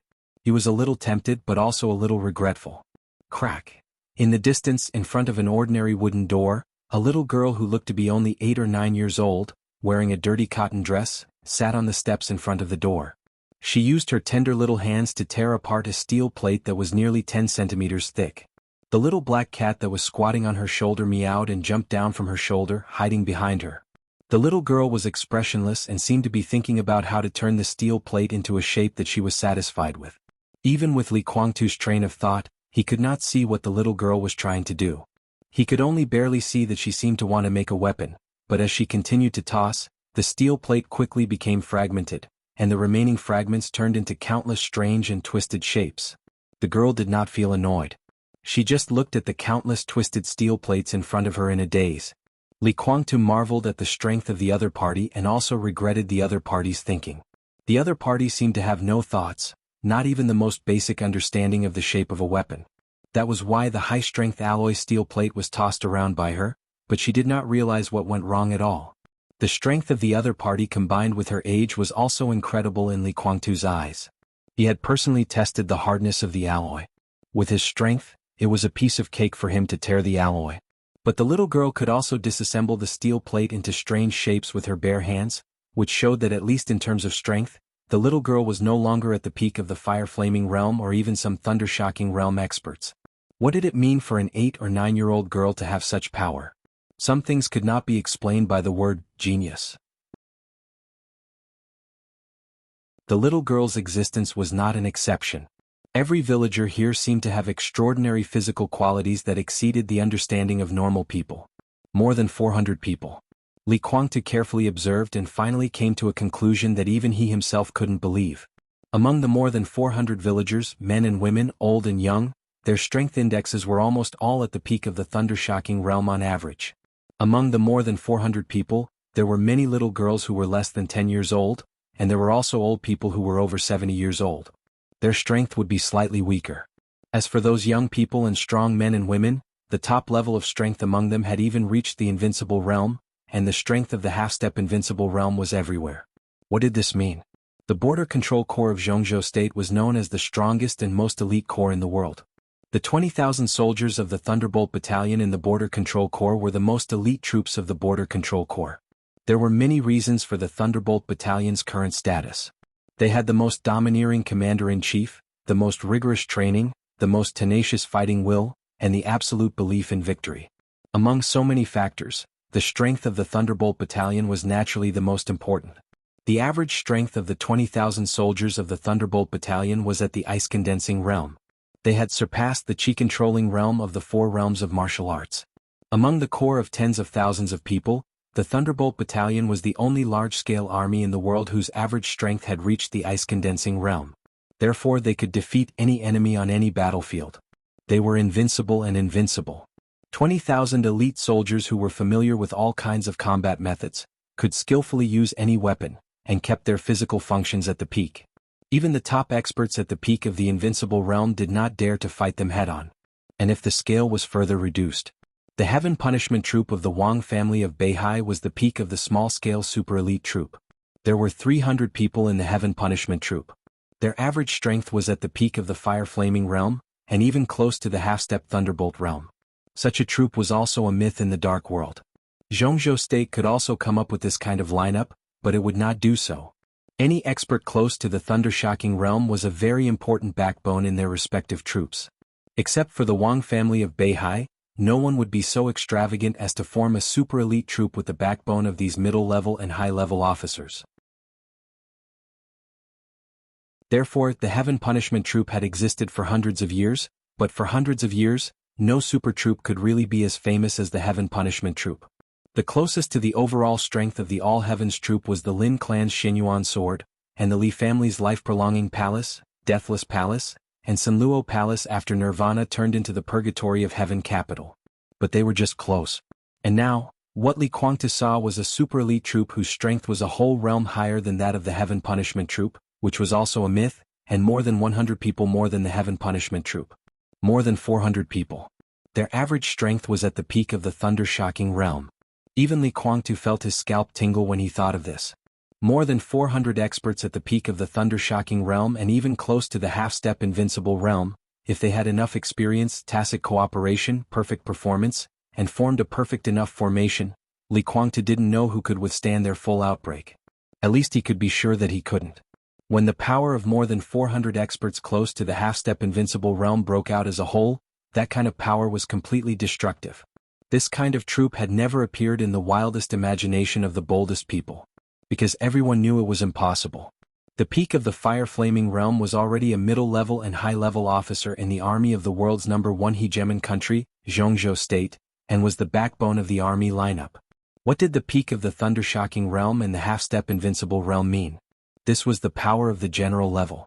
The experts who could go to the peak of the thunder-shocking realm would not be unknown in Zhongzhou State. With such strength, as long as they were not stupid or there were no special reasons, they would at least be major generals and most of them would be lieutenant generals. Put more than 400 generals together to form a troop? Let's put that aside first. Did Zhongzhou State have the strength to come up with such a lineup? Even if they could, who would do it? The strength of such a troop was indeed extremely powerful, but once it was hit hard, the consequences would be disastrous. So the idea of forming a dream troop with the average strength of the peak of the thunder-shocking realm had never even appeared, and no one thought about it. But now, in this backward and remote village with almost no modern facilities, Li Kuangtu saw such a troop. A troop with the strength close to the half-step invincible realm. Apart from the surprise, Li Kuangtu's mind was completely filled with a feeling of disbelief. Of course, the so-called average strength here referred to the average strength. The average strength of the villagers did reach the level close to the half-step invincible realm. But in fact, Li Kuangtu could also see that they had almost no fighting consciousness, no fighting intuition, and no contact with martial arts. In this case, their physical functions and strength were strong enough, but if they were all pulled out to fight against the opponent, not to mention the 20,000 Thunderbolt Battalion, even the 300 Heaven Punishment Troop could kill these villagers several times in minutes. But Li Kuangtu was not disappointed at all. Fighting consciousness, fighting experience, and the level of martial arts, these things could be filled in without much effort. As for the most difficult level to reach, these villagers had all reached the standard. This also meant that the more than 400 villagers in front of him were like more than 400 pieces of white paper whose strength had reached the peak of the thunder-shocking realm, and they could draw at will into all kinds of shapes. A piece of white paper was good for drawing. Li Kuangtu took a deep breath. As his figure flashed, his body appeared beside Jiang Shangyu. Jiang Shangyu lay on a dry grassland, bathed in the pale, almost cold sunlight, with a licorice in his mouth, looking at the sun in the sky in a very leisurely manner. Li Kuangtu looked at him and was silent for a long time. Then he said seriously word by word, "Amazing. I'm flattered." Jiang Shangyu smiled lazily and said, "The strength of these people has indeed reached a certain level, but it's not very useful for the time being. But the future is already worth looking forward to," Li Kuangtu said with some emotion. "So I said the future is mine." Jiang Shangyu laughed. Li Kuangtu was silent again. After a full 2 or 3 minutes he suddenly asked, "If these people have a certain degree of combat effectiveness and enough tacit understanding, do you think they can pose a fatal threat to Li Tianlan now?" "It's hard to say." Jiang Shangyu was also silent for a moment, and then he shook his head. "But it doesn't matter. The trump card in my hand is indeed worth looking forward to, but now is far from the time for them to be exposed. Their strength can be further enhanced. When they really reach their limit they can definitely pose a fatal threat to Li Tianlan. As for now, I'm not very clear." Li Kuangtu's body shook slightly. His mind was full of Jiang Shangyu's words. Their strength can be further enhanced. Further? His voice suddenly trembled a little. Further enhancement to what extent? To the invincible realm. Jiang Shangyu said blandly, "Of course, it will take a long time but it will come eventually. At that time, maybe the so-called invincible realm will really be like grass."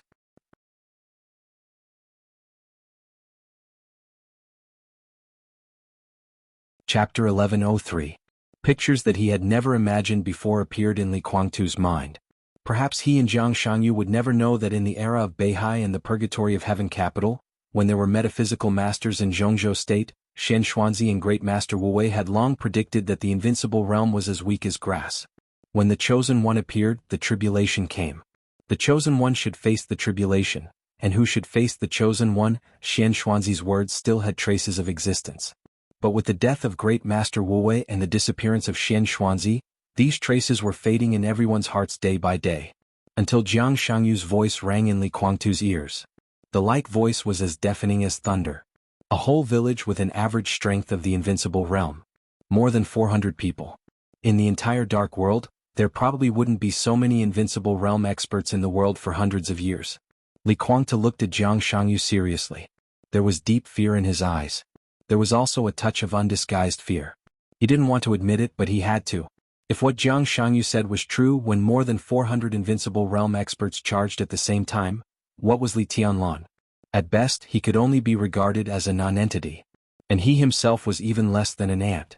If this thing became true, where would he find his place in the future? Things were not as bad as he thought. Of course they were not as good as he thought. Jiang Shangyu interrupted Li Kuangtu's thoughts and said with a smile, "The world has changed." "What do you mean?" Li Kuangtu frowned. Jiang Shangyu smiled without saying a word. He just looked at the villagers coming and going in the village not far away. This was obviously not their normal state, so their movements always seemed a little stiff and uncoordinated. Li Kuangtu couldn't see anything because he didn't know this place. But these flaws were very clear in Jiang Shangyu's eyes. He hid something from Li Kuangtu. For example, the camp behind him and the true face of the village. Li Kuangtu was completely different from Gu Xingyun.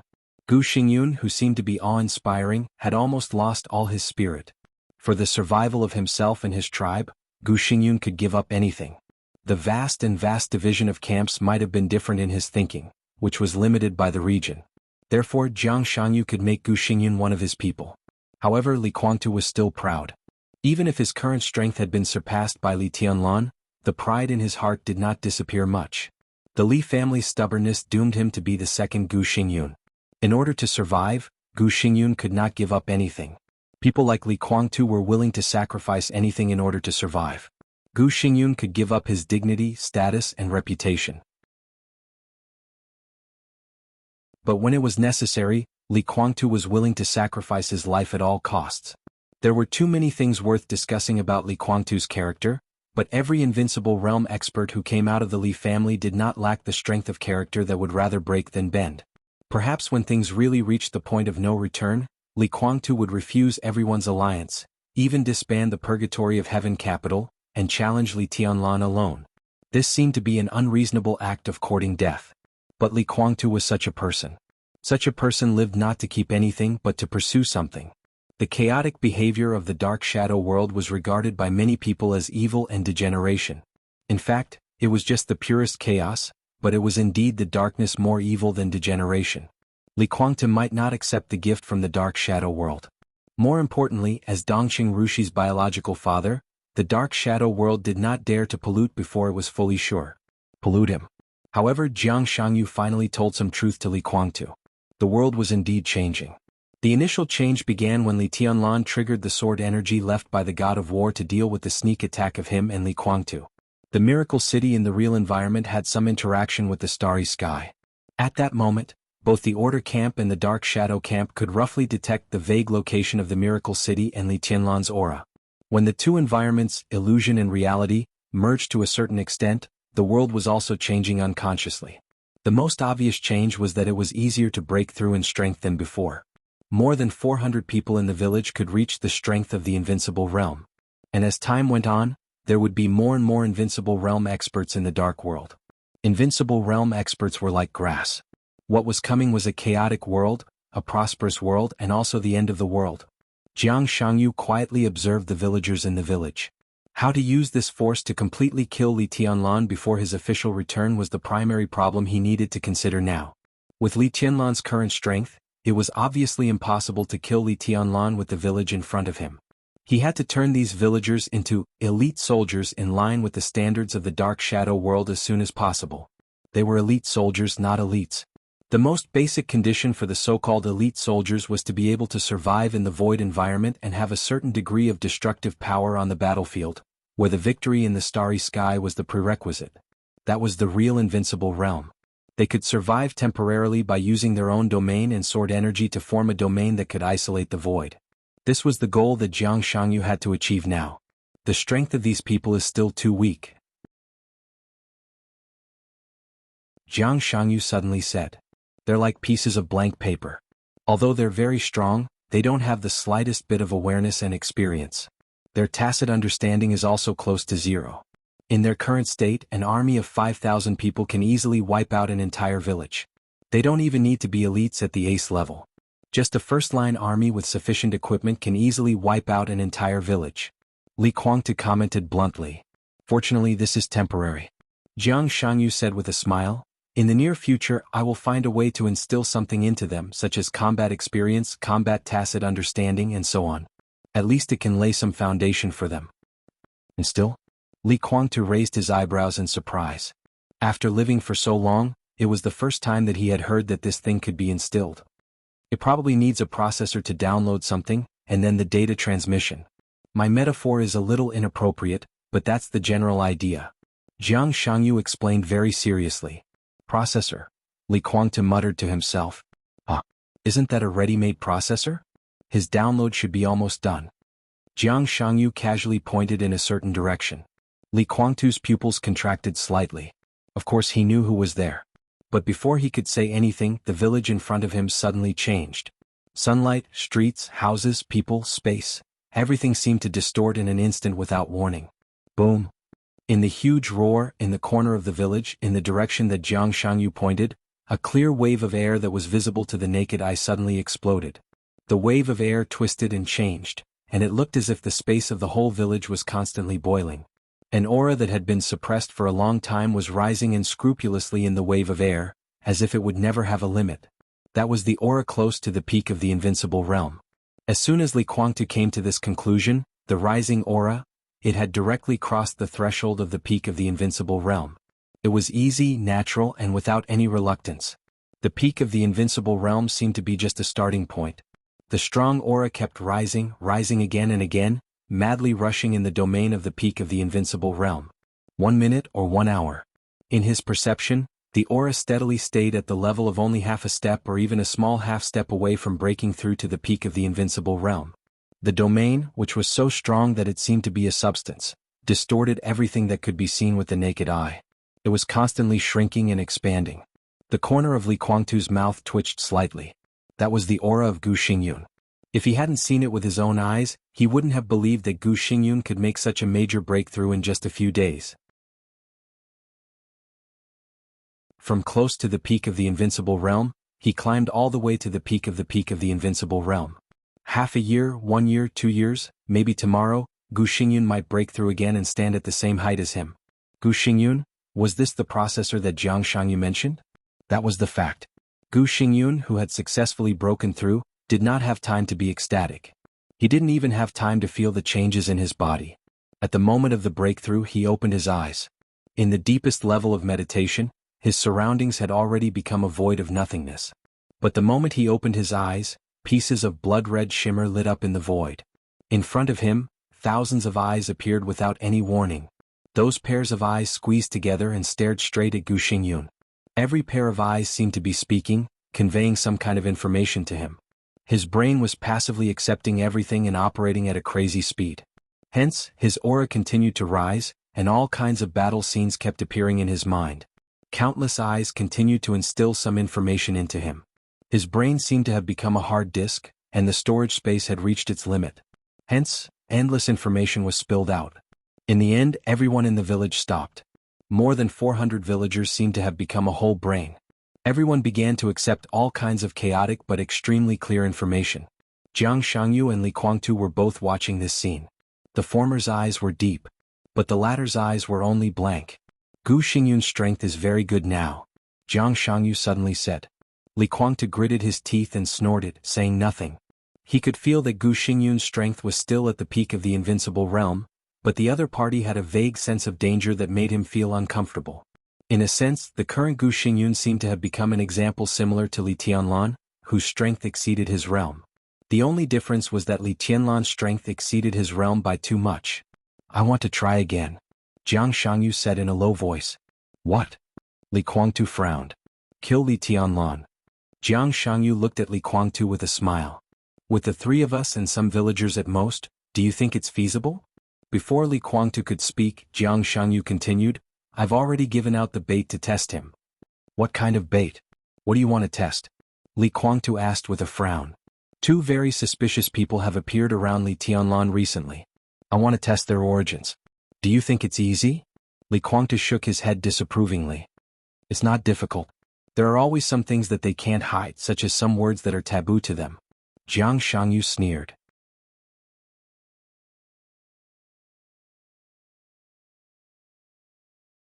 Chapter 1104. When the car entered the manor of the Bai family, Li Tianlan felt something and suddenly parked the car on the clean and tidy road of the manor. He got out of the car and quietly looked at the sky in the southeast direction, thinking about something. Qin Weibai, who had been a little absent-minded for a few days and seemed to be thinking about something all the time, reacted after a while. She opened the door and walked to Li Tianlan, saying softly, What's wrong? There is something strange there. Li Tianlan's voice was hesitant and uncertain, but the doubt in his eyes gradually began to become clear. It could not be said whether it was his own intuition or heartless will. In the sky extremely far away in the southeast direction, he could clearly feel a power that was of the same origin as heartless twisting and struggling, as if it was imprisoned. Li Tianlan could feel Wuqing's desire, and he could also feel the longing of that mass of energy for Wuqing in the distant southeast. When he perceived this, Li Tianlan suddenly understood something. That mass of energy seemed to have been imprisoned for several days. It was constantly struggling, but it could not return to him and Wuqing. The sharpness in Li Tianlan's eyes flashed away. He did not know what could fix the energy belonging to a murderous weapon in a certain area for several days, but this feeling appeared so coincidentally that he instinctively felt that this phenomenon contained some artificial factors. Li Tianlan raised his palms slightly and his eyes were cold. Qin Weibai looked at him in astonishment. Li Tianlan also looked at his raised palm in astonishment. He did not know what his instinct wanted to do. The energy that belonged to Ruthless suddenly became clear. Li Tianlan was sure that it was in the southeast direction. But after the sense of distance was magnified, it became extremely blurred. Vaguely, it was at least hundreds of kilometers away. If Ruthless was in his peak state, the distance of hundreds of kilometers could be said to be almost instantaneous. But now Ruthless' energy was exhausted, and his consciousness was blurred. And Li Tianlan himself, in a normal state, absolutely could not attack a target hundreds of kilometers away without knowing what it was. But at that moment, Li Tianlan's instinct told him that he could do it. He did not know why, but he felt that he could do it. The moment he raised his palm, it was as if he was holding a key. It was as if there was a door in front of him. As long as he used the key to open the door, his attack could be instantly transmitted hundreds of kilometers away. It could even be transmitted to any place in the world. The feeling was so clear that Li Tianlan was a little stunned. This slight astonishment caused his rationality to start thinking at the same time. And so the instinct disappeared. The key had also disappeared. In his perception, the energy that belonged to Heartless also became blurry. Li Tianlan narrowed his eyes, which were shining. The breakthrough into the invincible realm this time brought him more confusion than the power it brought him. That feeling of being able to accomplish something in a certain way appeared from time to time, turning into rays of dazzling light. They were like shooting stars in his mind, fleeting and uncontrollable. Li Tianlan roughly knew what he could do, but he had no idea how to do it. There seemed to be a thicker and thicker obstacle in front of him, causing him to have more and more doubts. Li Tianlan slowly lowered his palm with no expression on his face. Heartless, who was draped over his body, suddenly began to fly. Almost at the same time, the energy that belonged to Heartless in his perception became clear again. Something that imprisoned Heartless seemed to be aware of Li Tianlan's and Heartless' attention, and that feeling disappeared almost instantly. The next second, the transparent energy streaked across the sky at an unimaginable absolute speed, like a shooting star heading straight for Yuzhou. Li Tianlan's gaze at the sky only slightly condensed for a moment. A colorful stream of light had already appeared at the end of his line of sight. Excitement, satisfaction, expectation, and a clear will made the energy not hide its whereabouts at all. A rainbow tens of thousands of meters long appeared over Yuzhou. The rainbow continued to spread, and the seemingly small but actually infinite energy hit the black windbreaker on Li Tianlan in the blink of an eye. The windbreaker, which was constantly flying, seemed to be completely quiet for a moment. Li Tianlan stood where he was for a long time without moving. At this moment he seemed to be temporarily isolated from the world and fell into an almost eternal meditation. At the same time, over the Bohai Strait of Zhongzhou State, Lin Shi and Wang Xingxiao were shrouded in the virtual light curtain made by the apostle. Looking at the direction where Heartless energy disappeared, they were silent. The apostle was undoubtedly a little excited. He wanted to say something several times but stopped himself. Finally he couldn't help but say, "Your Highness, don't think too much." Lin Shi shook his head. "It's meaningless. With Her Highness's ability, even if it's just a wisp of consciousness, it's not something we can resist now. She said she would watch us, so we can't do what she doesn't want us to do." The double pupils in his eyes were constantly condensing and dispersing. As the pupils opened and closed, there seemed to be countless suns, moons, and stars rising and falling. He recalled some conclusions he had just come to when he came into contact with the energy and finally shook his head. In the battle that year, King Wei's injury was too serious. Now is not the time to fuse. "King Wei?" Wang Xingxiao asked, feeling a little strange. From Africa continent to Bohai Sea, when the virtual data spread out, Wang Xingxiao could hardly feel the passage of time, and Wang Xingxiao didn't know what they were going to do here after crossing more than half of the world. In fact, from beginning to end, Wang Xingxiao didn't even see the energy that belonged to Heartless. Lin Shi glanced at Wang Xingxiao and said with a faint smile, The Qingwei I'm talking about is the life metal you've been studying for many years. At the end of his words, his tone was a little strange. After a few seconds of silence, he finally laughed mockingly. Oh, metal, Qingwei metal, heartless. Wuyo. Wang Xingxiao's heart suddenly tightened. Any topic about Wuyo could arouse his strong vigilance and defense now. He looked at Lin Shi calmly and said slowly, "Isn't that metal?" "You can say that," Lin Shi said faintly, "but in our understanding, the metal you know should be a piece of stone." Stone? Wang Xingxiao's eyes were a little strange. The Wang family of Beihai had never given up on the study of the life metal. After all, since they knew that it was a meteorite from outer space, a meteorite with its own consciousness and life, in the eyes of many people, this piece of metal was equivalent to the first officially confirmed extraterrestrial life. It might not be accurate to say that it was an alien, but it was extremely accurate to say that it was an extraterrestrial life. However, Wang Xingxiao was not surprised by this statement. The so-called life metal was originally a meteorite from outer space, and it could also be regarded as a stone. However, the Wang family of Beihai had studied it many times and never found that it had any characteristics that belonged to a stone. Lin Shi's eyes were in a trance for a moment. The deeds of King Wei in the space-time corridor had countless legends in the War God realm, the Emperor Palace, and even in the current Miracle City. Could be said that he was a household name. The legend of Miracle City had been revised a lot, and some things had even been beautified. But the records of King Wei outside Miracle City were all true. In Lin Shi's understanding of King Wei, his life was roughly divided into 3 stages. As the first alien lord of the human clan, King Wei's most glorious period was naturally the period when he fought side by side with the First Majesty. At the very beginning, King Wei was his weapon. That history was too ancient. Even the corridor of time and space had lost a lot of information in the many terminations and reincarnations. Even the Emperor of the corridor of time and space had forgotten most of it. All that was left were bits and pieces about King Wei. In this first most glorious period that belonged to King Wei, there was the clearest record about him that no one could forget. In King Wei, the authority that belonged to the human clan was born. This was the most authentic record and the biggest legend. And the second stage of King Wei was the stage where he was assimilated by the Order camp. This soul-stirring legend had even spread throughout Miracle City, and it had been translated into many versions and circulated in various countries. The origin of this legend came from Zhongzhou State. Various adaptations, remakes, and biographies were everywhere. It was a household name. Even children as young as 3 or 5 years old knew about this legend about King Wei.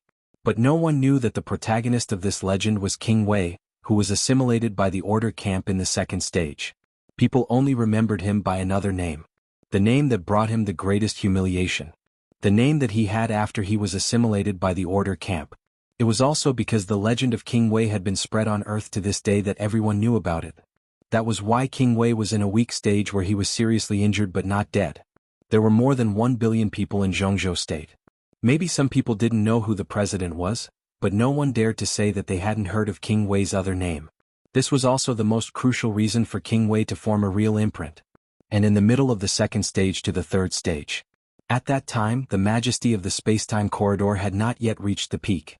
Under the circumstances that the first human emperor had fallen, King Wei brazenly returned to the neutral prestige from the Order camp. He was almost the pillar of the entire human clan at that time. How to let King Wei return to the peak, let him and Li Tianlan return to the most glorious times, and let those blurred legends return to the past was something that everyone was thinking about.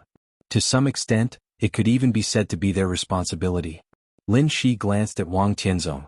Looking at his calm but extremely vigilant eyes, he suddenly laughed. Maybe you have guessed something, but it doesn't matter.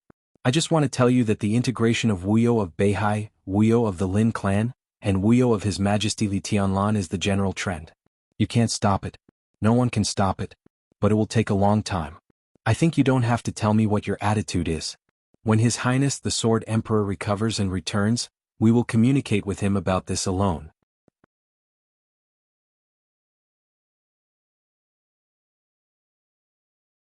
Chapter 1105. The call was not connected.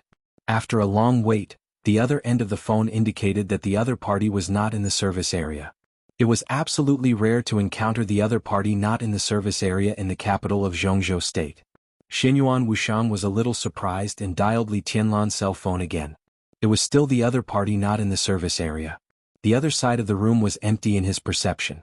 Li Tianlan and Qin Weibai were not there. The young couple would not run to the deserted countryside at this time. Xinyuan Wuxiang thought about it and put down the phone. Xing Tian was still thinking about something. The writing brush appeared in his hand again. Thinking about all the possible variables, Xing Tian raised the brush again and wrote in the air. Considering Mao Song's position, his recent activities will not leave the mansion of the Chen family, and it is impossible for him to hide. But in view of his psychological quality and Chen Shi's years of training, Chen Shi's death will undoubtedly torture his spirit. He will feel guilty, uneasy, and regret. He will also have a distorted sense of expectation for the future. If his mental state is extremely unstable, then in the next very short time he will inevitably reveal some flaws, and then some clues will be found. Mao Song's situation will soon be noticed and he will be.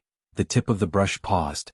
Instead of writing a specific name, Xing Tian wrote, he will be controlled by the people of Emperor Dong's palace. Suffering from mental torture, he will not be able to bear too much pressure, and will confess what he did as soon as possible. The parliament will believe Mao Song's testimony because there is no flaw in the logic, and this is the truth. There is an undeniable fact. There is no love between Lin Yin and Qin Weibai. For Qin Weibai there is only fear. Lin Yin only had fear, but after countless careful schemes as a relatively weak woman, the possibility of Lin Yin falling in love with Mao Song was very high. Out of longing, uneasiness and other psychological reasons, after Chen Shi's death, Lin Yin, who roughly understands the situation and considers herself an outsider, will appear in Yuzhou and appear beside Mao Song. The tip of the brush paused and continued, the absolute strength of Emperor Dong's palace will destroy Lin Yin, right?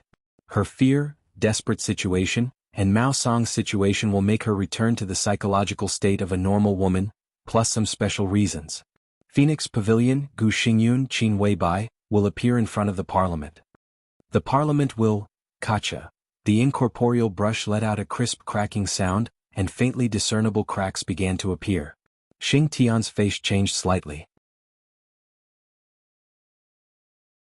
Once again he condensed a writing brush in the air, erased the word definitely, and continued to write. The parliament will probably be attracted by Mao Song and Lin Yin, and then turn its attention to Kunlun City and Huang. This will cause some unknown change in the council's mentality. The brush stopped. Then it disappeared completely. Xinyuan Wuxiang, who was watching with great interest, paused and then asked, "What changes?" "Unknown changes," Xing Tian said after a moment of silence. Xinyuan Wuxiang tilted his head and looked expressionlessly at Xing Tian. "That's it? You've been writing for half a day and what's the ending? Are you a eunuch?" "I can't write it." Xing Tian's tone was calm. Xinyuan Wuxiang was silent for a moment, then nodded. "Not bad." In the real environment of Miracle City, it involved Li Tianlan, Jiang Shangyu, and the parliament of Zhongzhou State. It was normal that Xing Tian couldn't write it. In fact, everything he did today was vaguely beyond his authority. After learning about Phoenix Pavilion and Jiang Shangyu, the mentality of the parliament would definitely change. However, such a change because it hadn't happened yet, so they had no way to know.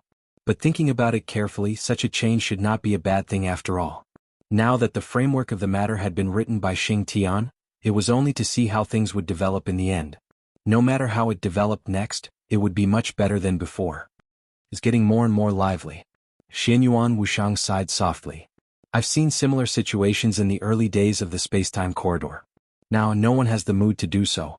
When there is no external threat that cannot be resisted, the so-called struggle, no matter how cruel, seems very childish. Xing Tian was silent and did not speak. Xinyuan Wuxiang stretched himself and stood up. He glanced at Xing Tian. "What do you want to eat?" "Anything is fine." Xing Tian's voice was simple and honest. In Xinyuan Wuxiang's sight, Xing Tian's huge and thick legs had almost turned into nothingness. Under the shining light, only the faint, almost transparent shadows of his legs could be seen. Obviously, Xing Tian was not suitable to go out in this state. Xinyuan Wuxiang nodded. After thinking for a while, he took out a large bucket of purified water from somewhere. "Eat this." Xinyuan Wuxiang handed the purified water to Xing Tian. Xing Tian's face changed slightly, and then he became a little excited. His huge hand that took the purified water trembled slightly. "Thank you, Your Highness." Xinyuan Wuxiang waved his hand and turned to leave the room. The cafeteria of the Ritz-Carlton Hotel was crowded in the evening. Xinyuan Wuxiang picked some food in the cafeteria and found a corner to eat slowly. This prince of the space-time corridor wasn't harmless at all when he ate. Especially when he was alone, his entire person looked exceptionally serious. "Can I sit here?" A gentle voice with a hint of a smile suddenly rang out. The man, who looked to be in his 40s or 50s, smiled at Shenyuan Wuxiang. He seemed to be a middle-aged executive of a company who came to Yuzhou for a business trip. He wore gold-rimmed glasses, a white shirt, a dark tie, a watch, trousers, leather shoes, and immaculate hair. He smiled politely and looked elegant. "Whatever." Shenyuan Wuxiang nodded and ate the food in front of him without looking up. The middle-aged man didn't seem to think that the fat man in front of him was rude. He sat quietly in front of Shenyuan Wuxiang. He crossed his fingers, sat upright, and looked at Shenyuan Wuxiang with a smile, without taking anything from him. "Do you know me?" Shenyuan Wuxiang asked casually and licked the oil stains on his fingers. "No, I don't." The middle-aged man smiled and shook his head. "But I really want to know you." The entire Yuzhou knew that His Majesty Li Tianlan suddenly had two mysterious figures around him, who could be taken into the Bai family and go to the Qin family together. Based on this alone, it could be seen that His Majesty Li Tianlan trusted Your Excellency. Believe me, there are many people in Yuzhou who don't know you, but there are many who want to know you. There are 547 people in the cafeteria right now. About 1/3 of them have observed me without batting an eyelid. Are they the people who want to get to know me? But they live here and come here to eat, but more than that, they want to know my brother and sister-in-law, right? Shenyuan Wuxiang smiled carelessly. "Maybe. But in my opinion, you are also worth making friends with." He stretched out his hand to Shenyuan Wuxiang and said with a smile, "Zhao Qiming, what's your name?" "You are more direct than them." Shenyuan Wuxiang said lightly, "But I don't like to be direct. From your attitude, I can feel that you are alert and testing me." He raised his greasy hand and wiped it on the middle-aged man's sleeve, wiping his saliva and oil stains on it. He fully expressed his dissatisfaction. "My name is Shenyuan Wuxiang. Tell me what you want." Zhao Qiming's expression was a little stiff. He didn't know whether it was because of the content of Shenyuan Wuxiang's words or his actions, or both. He took a deep look at Shenyuan Wuxiang, slowly sat down and pondered. He was undoubtedly a very steady person. Even though Shenyuan Wuxiang's attitude was somewhat unexpected, he was just a little more cautious. Other than that, he didn't show anything else. Shenyuan Wuxiang's eyes were a little playful. "How do you think the current Wang family of Beihai compares to Emperor Dong's palace?" The middle-aged man asked softly after a moment of silence. "You work for Wang Xingxiao?" Direct, simple, sharp, and even a little rude. Shenyuan Wuxiang asked directly. A lot of words that Zhao Qiming had prepared suddenly got stuck in his throat. He felt a little uncomfortable. After 2 seconds, he said in a low voice, "I am indeed serving the Wang family of Beihai." "What does he want you to do?" Shenyuan Wuxiang's tone was very calm, but it was extremely rude to control the conversation. The corner of Zhao Qiming's mouth twitched uncontrollably. This was completely different from the conversation he had imagined. There was no probing, no roundabout, no temptation, nothing at all. In a few words, the other party directly talked about the topic to the point where there was no room for discussion. He could already imagine what would happen next. He made an invitation. The other party refused. Then the conversation was over. In a few words, it was really just a few words. But the conversation shouldn't be like this. Zhao Qiming kept taking deep breaths, and his smile began to become reluctant. "Well, if possible, we hope that you can join the Wang family of Beihai.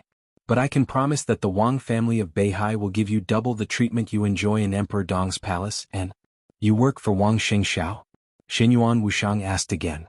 Zhao Qiming was stunned. He forced himself to calm down and said, "Yes."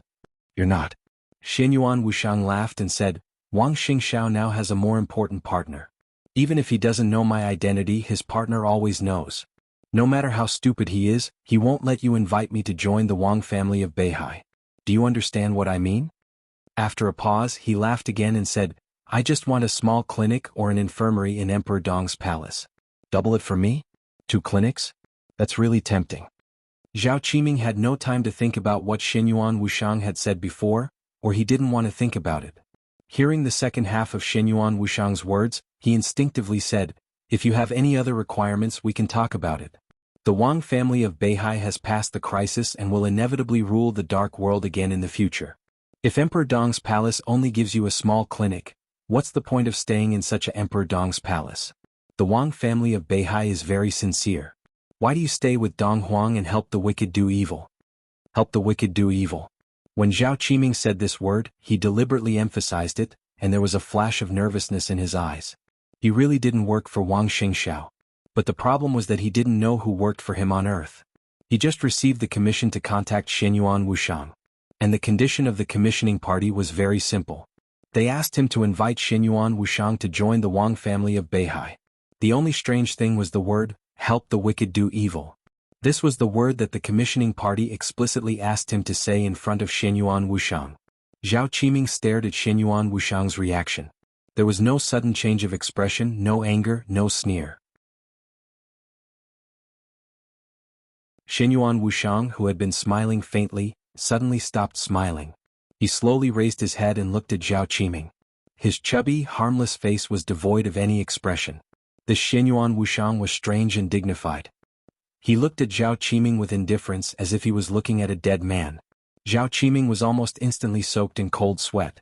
His body stiffened and he stared at Xianyuan Wushang's face. Do you know? Xianyuan Wushang wiped the corner of his mouth with a napkin and said unhurriedly, based on what you said, everyone in my hometown can kill you.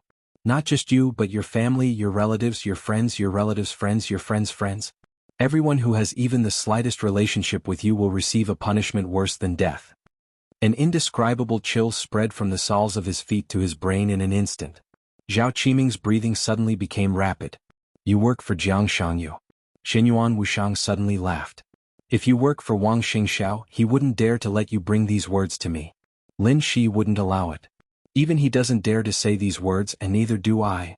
Whoever says them will die. The higher the status, the more it is so. Only Jiang Shangyu can be a human being without scruples. Obviously he has given up everything he can give up. Maybe you're innocent. Xianyuan Wushang threw the napkin on the table. But you're guilty. You're guilty. It was like a supreme judgment, indifferent, lofty, majestic, and irresistible. Zhao Qiming's body suddenly twitched violently. In the void, an extremely strong life force directly poured into Zhao Qiming's body. The strong vitality nourished Zhao Qiming's body at an unimaginable speed. All the dirt in his body evaporated in an instant. All the viruses and bacteria were emptied. The toxins accumulated by years of drinking and smoking were completely gone. Some hidden dangers in his body that he hadn't noticed were also completely gone. Zhao Qiming's face was ruddy, energetic, and radiant. The toxins and every drop of blood in his body were completely dispelled by this vitality.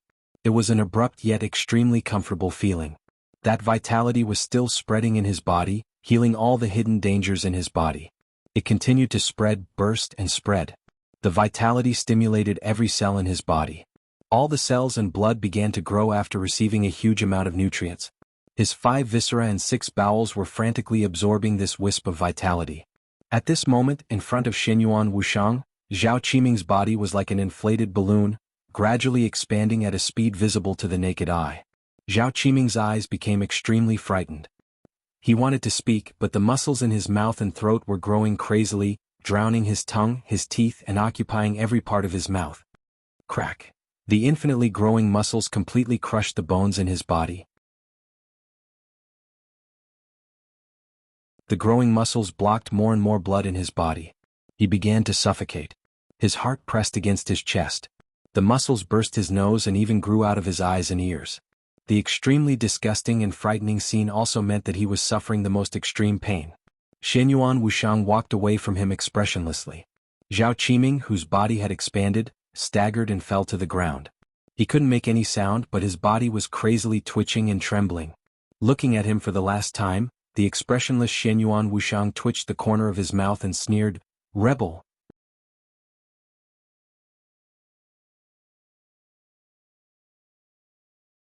Chapter 1106. The silence seemed to last for a moment, but it also seemed to last for thousands of years. Li Tianlan stood silently like a statue. The ruthless energy shrouded the windbreaker and penetrated into the surface of his body through the windbreaker.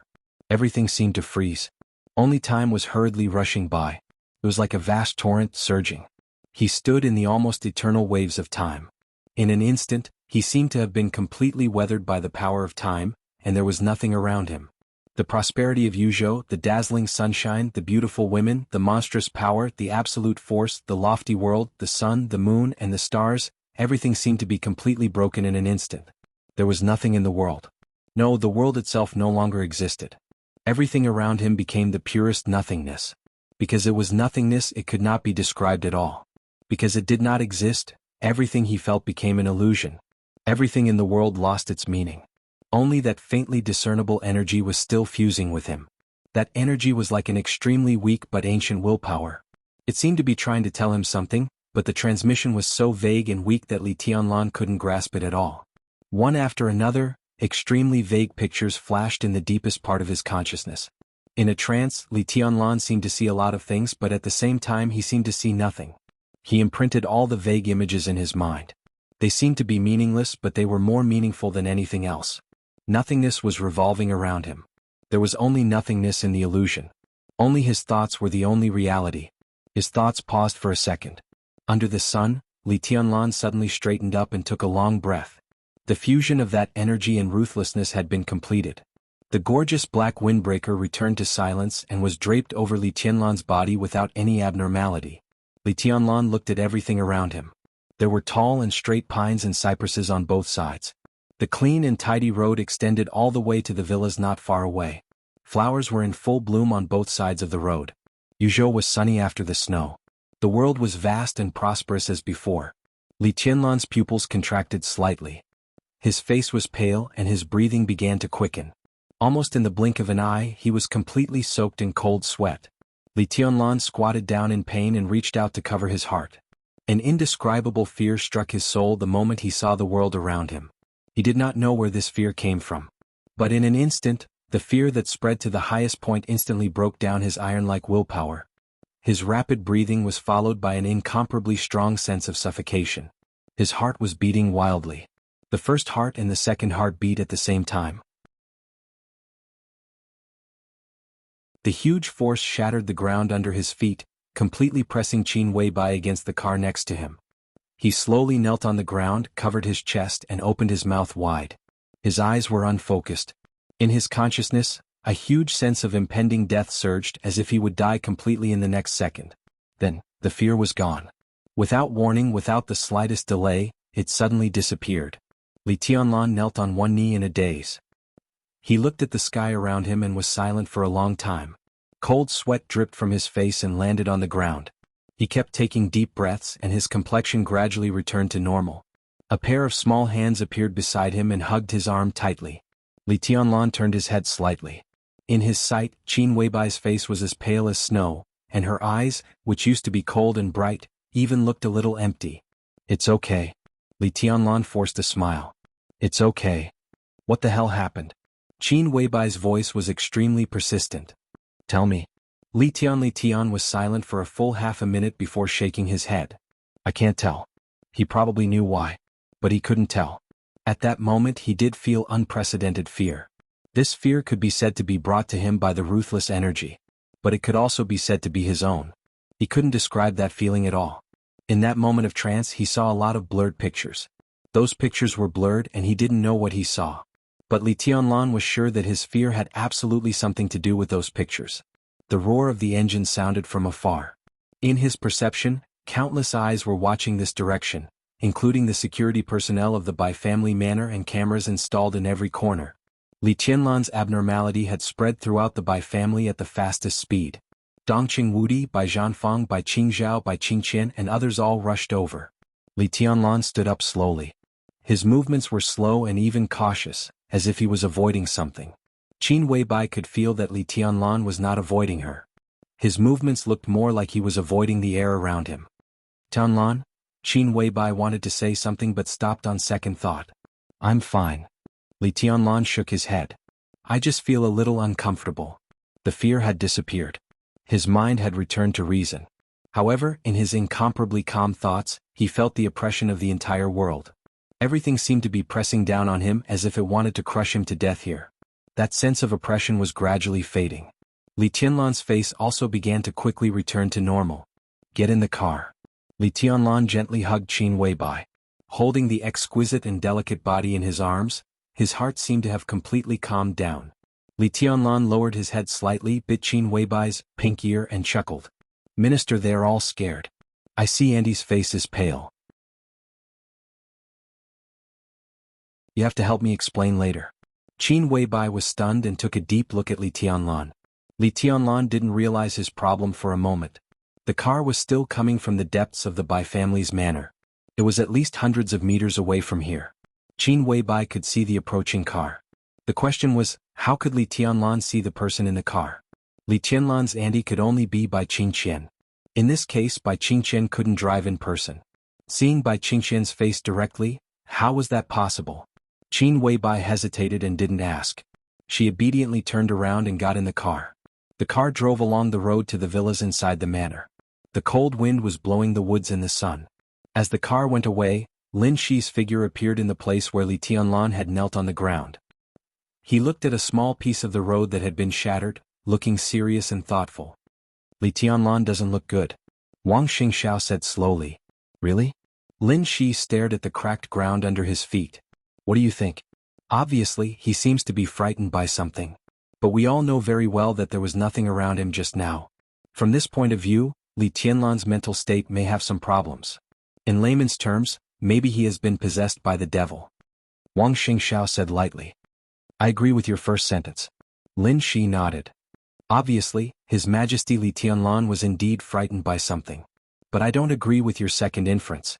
Maybe you don't know that His Majesty Li Tianlan is a god. There is no so-called qi deviation, and it is impossible for him to be contaminated and assimilated. He was indeed frightened by something. But there was nothing around him. Was he frightened by Qin Weibai? Wang Xingxiao questioned bluntly. When he said that he was frightened by Qin Weibai, he couldn't help laughing.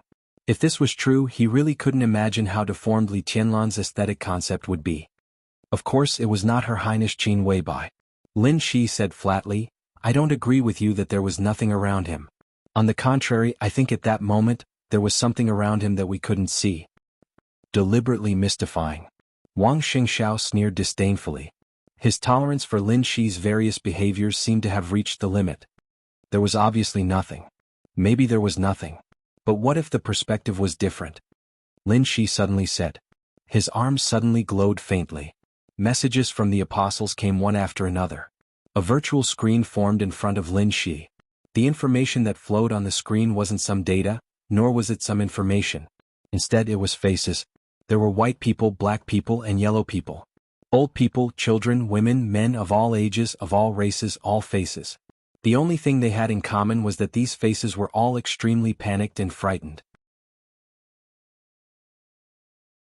Did you notice? Lin Shi looked at these faces and suddenly said. The last picture of the apostles was also sent. It was Li Tianlan's extremely frightened expression at that moment. Li Tianlan's expression was lined up with the faces around him. Wang Xingxiao suddenly felt a little strange, but he didn't know what was strange about it.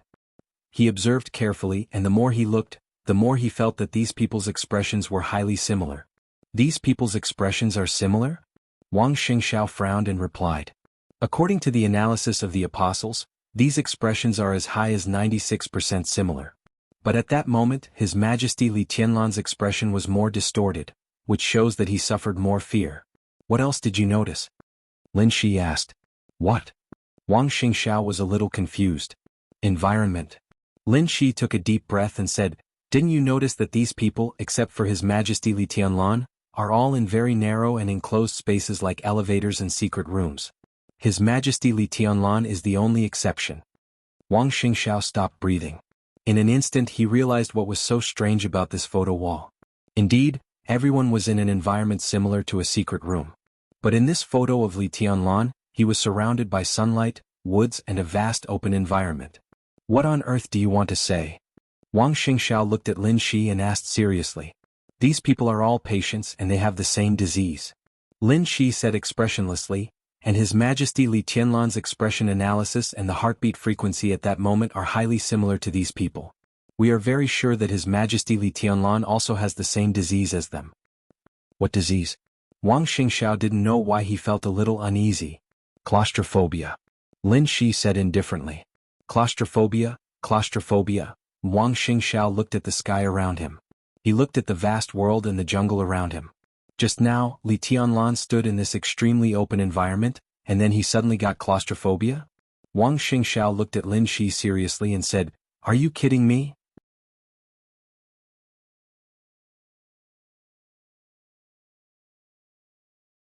Chapter 1107. Wang Xingxiao's voice was not very loud, but it was full of extreme absurdity and mockery. Let's not talk about whether Li Tianlan had the so-called claustrophobia before.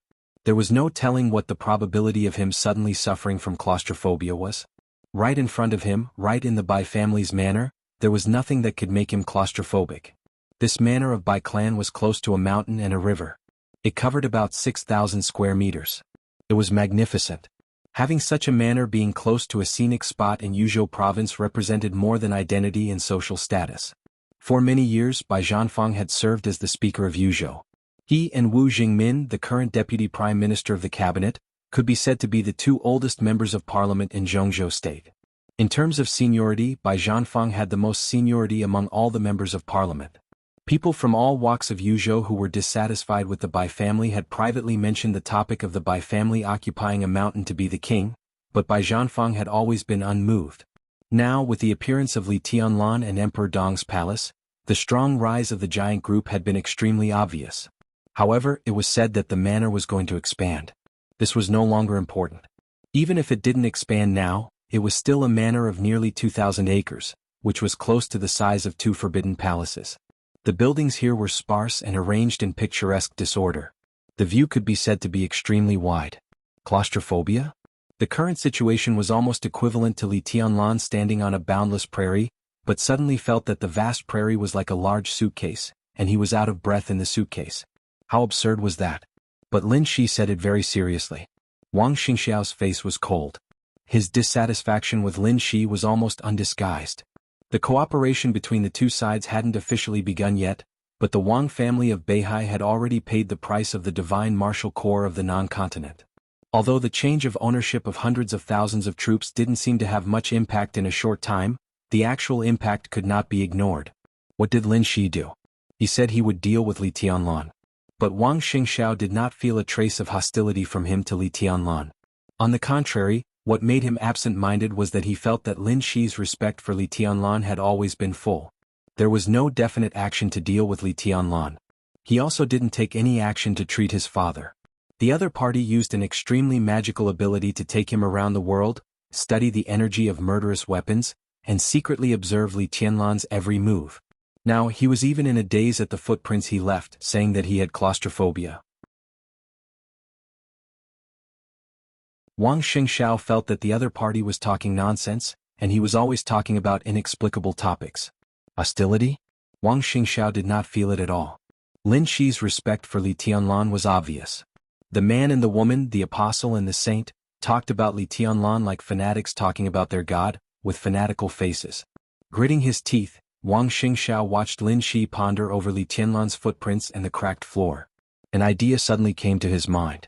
If saint and apostle were here, would they kneel down and kiss the footprints left by Li Tianlan? The thought was not funny at all. Wang Xingxiao felt a burst of irritation at the thought. The only thing he could comfort himself now was that the plan for treating his father that Saint came up with now was thought to be miraculous by the elites of the Wang family of Beihai's biological laboratory after a simple combination. But it was just a plan like a candy to comfort him. As for when it would be sent to him, all he could do was wait. I never make any jokes. While Wang Xingxiao was thinking, Lin Shi's cold voice rang out. So? Wang Xingxiao sneered and said, do you really think that Li Tianlan is likely to have claustrophobia in this environment? You saw the fact, didn't you? Lin Shi asked in reply. What I saw was that Li Tianlan was not in a good state, not some damn claustrophobia. His Majesty just said that he was a little uncomfortable. Lin Shi's voice was calm. Wang Xingxiao took a deep breath and slightly narrowed his eyes. If you still want to talk about these topics, then maybe we don't need to talk anymore. I'm very busy and I don't have time to waste with you. In fact, I'm not only wasting time here, but you've even interrupted my action. Your plan of action is wrong. Lin Shi said bluntly. In fact, confirming His Majesty's current state is the most important thing.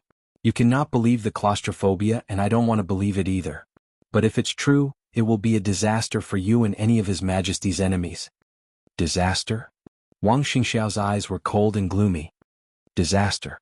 Lin Shi said calmly, he can kill anyone anywhere at any time in any way and no one will notice it. No one can guard against it. He can take away your life like taking away a feather. The invincible realm, the peak of the invincible realm, and the so-called chosen one have no power to fight back because you don't know anything at all. The moment he makes a move, you're already dead. What is this? Ghost? God. Wang Shengxiao felt more and more ridiculous. If he had this strength, he would have conquered the world long ago. He doesn't now. Lin Shi shook his head. But there are signs. Because of your so-called claustrophobia? Wang Shengxiao didn't know what tone he should use to speak. I know you can't understand. Lin Shi glanced at him and said, the manner you see is really vast, but maybe the world will be different in front of him. He suddenly waved his hand and asked, do you remember in Emperor Dong's palace? Wang Xingxiao froze for a moment. The current monitoring system of Emperor Dong's palace can't be hacked, but it doesn't mean that we can't get the detailed information of your battle with His Majesty in Emperor Dong's palace. Lin Shi looked into his eyes. Maybe you forgot, maybe you haven't thought about it, or maybe you don't dare to think about it. But I can remind you. Where were you when His Majesty woke up in Emperor Dong's palace? Where was your battlefield? Wang Xingxiao's face suddenly changed, and his expression became a little ugly. Obviously, he didn't need Lin Shi to remind him. It was a question he didn't want to think about at all. He knew the answer to this question very well. At the moment when Li Tianlan woke up, he was in Li Tianlan's bedroom. Their battlefield was in Emperor Dong's palace. His time in the bedroom was very short. It wasn't a good process. At that time, Li Tianlan just raised his hand and slapped him out of the bedroom. But the problem was, Wang Xingxiao was very sure that there was no door in Li Tianlan's bedroom that could directly lead to the outside. At that time he was surrounded by the bedroom walls, the outside world was a corridor, and the edge of the corridor was also a wall. But those walls were not damaged. At that time when Li Tianlan slapped him, his whole body seemed to suddenly become transparent and pass through the wall. When the wall was intact, he appeared on the lawn of Emperor Dong's palace. This matter was completely incomprehensible. Wang Xingxiao didn't even dare to think about what it meant. Do you know what's going on? Wang Xingxiao carefully recalled the feeling at that moment. At that moment he didn't touch any obstacles, but he was directly slapped out by Li Tianlan. The more he thought about that scene, the more terrified he felt. I'm not sure and I don't need to tell you, Lin Shi said lightly. The contemplative look in his eyes became more and more obvious. He thought about the original era shrouded in boundless fog. At that time there was only the space-time corridor. There was no war god realm, no human palace. There were very few records about the original era. Most of the things had become legends. As for the original His Majesty, the extremely limited information now could only prove that he existed. And such an existence was largely confirmed by the Majesty in the space-time corridor. There were almost no detailed and accurate records of that era, which was almost completely submerged in the fog of time. Most of what was left were legends. The relic gradually became conscious, and the memories began to fade. Therefore, the seniority in the space-time corridor was extremely chaotic. Now, everyone knew who the Majesty in the space-time corridor was, but no one could be sure who he was. It wasn't just him. Even the god of war and the human emperor of the great imperial palace hadn't figured out where they came from. Perhaps they couldn't figure it out anymore because they had already forgotten too many things. What they could remember was their return this time. The legends were chaotic. But some things could always be confirmed. For example, the original Majesty. He did exist. As the most important pioneer of the neutral camp, without him, there would be no today's human clan. There was no doubt about that. He opened the neutral camp, so naturally he was the strongest in the history of the neutral camp. This so-called strongest, at least for today, was the strongest without a doubt. Among the peak combat powers of the neutral camp, the war god and the human emperor together were no match for the Majesty in the space-time corridor. And the Majesty in the space-time corridor had not been able to surpass the original human emperor. As the son of the war god and regarded as the future successor of the war god, Lin Shi was qualified to know a lot of things. He vaguely heard his father mention that the current Majesty in the space-time corridor had surpassed the original human emperor in terms of authority and was not far behind in terms of authority. The reason why he could not reach the height of the original human emperor was because of his perspective. Lin Shi had a hard time understanding this word. But he had always kept it in mind. Because when the original human emperor was still alive, he would often say, "This world is very crowded. It's a little uncomfortable." Perspective. This word was crucial, but it was also too broad. Lin Shi had a hard time understanding what the world was like from the other's perspective. Perspective? Or maybe this was the biggest secret of the original Majesty, who was the top of the three camps. These core members had speculated about this, but as long as they mentioned it, whether it was right or wrong, they would soon forget it. But now, Lin Shi suddenly found that in Miracle City, when he began to think about this problem again, his memory was exceptionally clear. Perspective. Perspective, he seemed to have thought of something. It was not difficult for the technical level of the War God's realm to figure out the principle, but the difficult part was that there was no way to do it. He wanted to record it down and send it out, but the moment he sent a message to the apostle, the thought in his mind suddenly disappeared inexplicably. Lin Shi was stunned and then smiled bitterly. I have an idea that may prove my guess. Lin Shi said thoughtfully, but I need your cooperation. Oh. Wang Xingxiao asked directly. Lin Shi threw Wang Xingxiao a strange-looking pistol and pointed to the central villa in the group of villas ahead. Across the road, the woods, the flower beds, the artificial lake and the villas. It was a distance of thousands of meters. Lin Shi said, aim there and shoot. Are you sure? Wang Xingxiao frowned. At such a distance, shooting wouldn't do anything, but the gunshot would undoubtedly alarm many people. In the current situation, this was definitely not a good thing. Give it a try. Lin Shi said, His Majesty should have some instinctive reaction. This can also let you see if I'm talking nonsense. Wang Xingxiao thought for a moment. Suddenly, he raised his hand and aimed a gun at the central villa. Almost at the same time, in the living room of the central villa, Li Tianlan put down the teacup in his hand. Change. Everything in front of him changed in an incredible and indescribable way in a trance. Everything became a complete hole in front of his eyes. The distance was shrinking and shrinking at will. Li Tianlan didn't realize this at all. He just stretched out his hand casually and grabbed forward. Crack.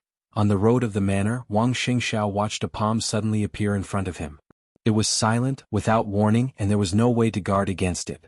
The palm suddenly grabbed his pistol when he was about to shoot. A huge force burst out. Wang Xingxiao, who was unprepared, had no time to react. His finger, which was about to pull the trigger, was instantly torn off by the huge force. Blood gushed out. The palm in front of him held his pistol and finger and disappeared directly in front of him. In the living room, Li Tianlan withdrew his palm and looked at the pistol and a broken finger that appeared in his hand. He was a little confused. The little nanny beside him exclaimed and took a few steps back with a pale face.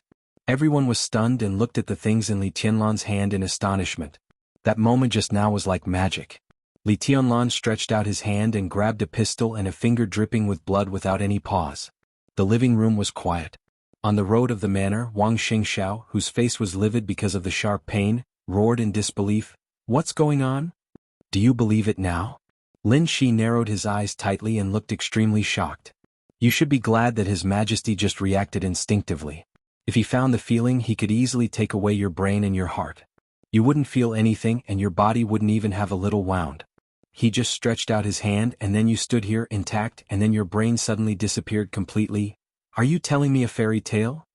Wang Xingxiao's face was gloomy and twisted. Lin Shi smiled faintly. In a sense, this is science. It can even be explained by your current science. But I don't need to explain it to you. Wang Xingxiao stared at Lin Shi silently and didn't speak for a long time. He couldn't figure out why. But he already believed Lin Shi's words.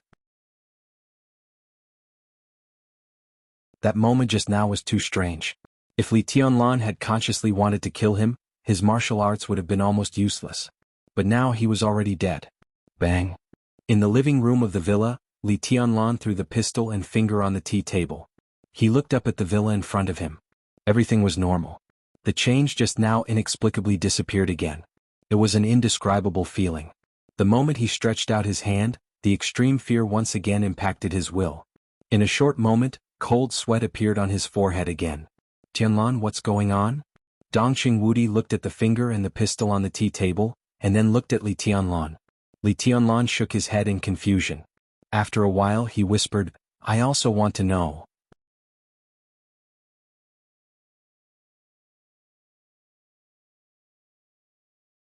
Chapter 1108. Li Tianlan's bewilderment was genuine. His mind became extremely chaotic. The world in front of him seemed to be constantly overlapping. The feeling of oppression in his heart was still clear, and it began to fade with the passage of time. The world was really narrow.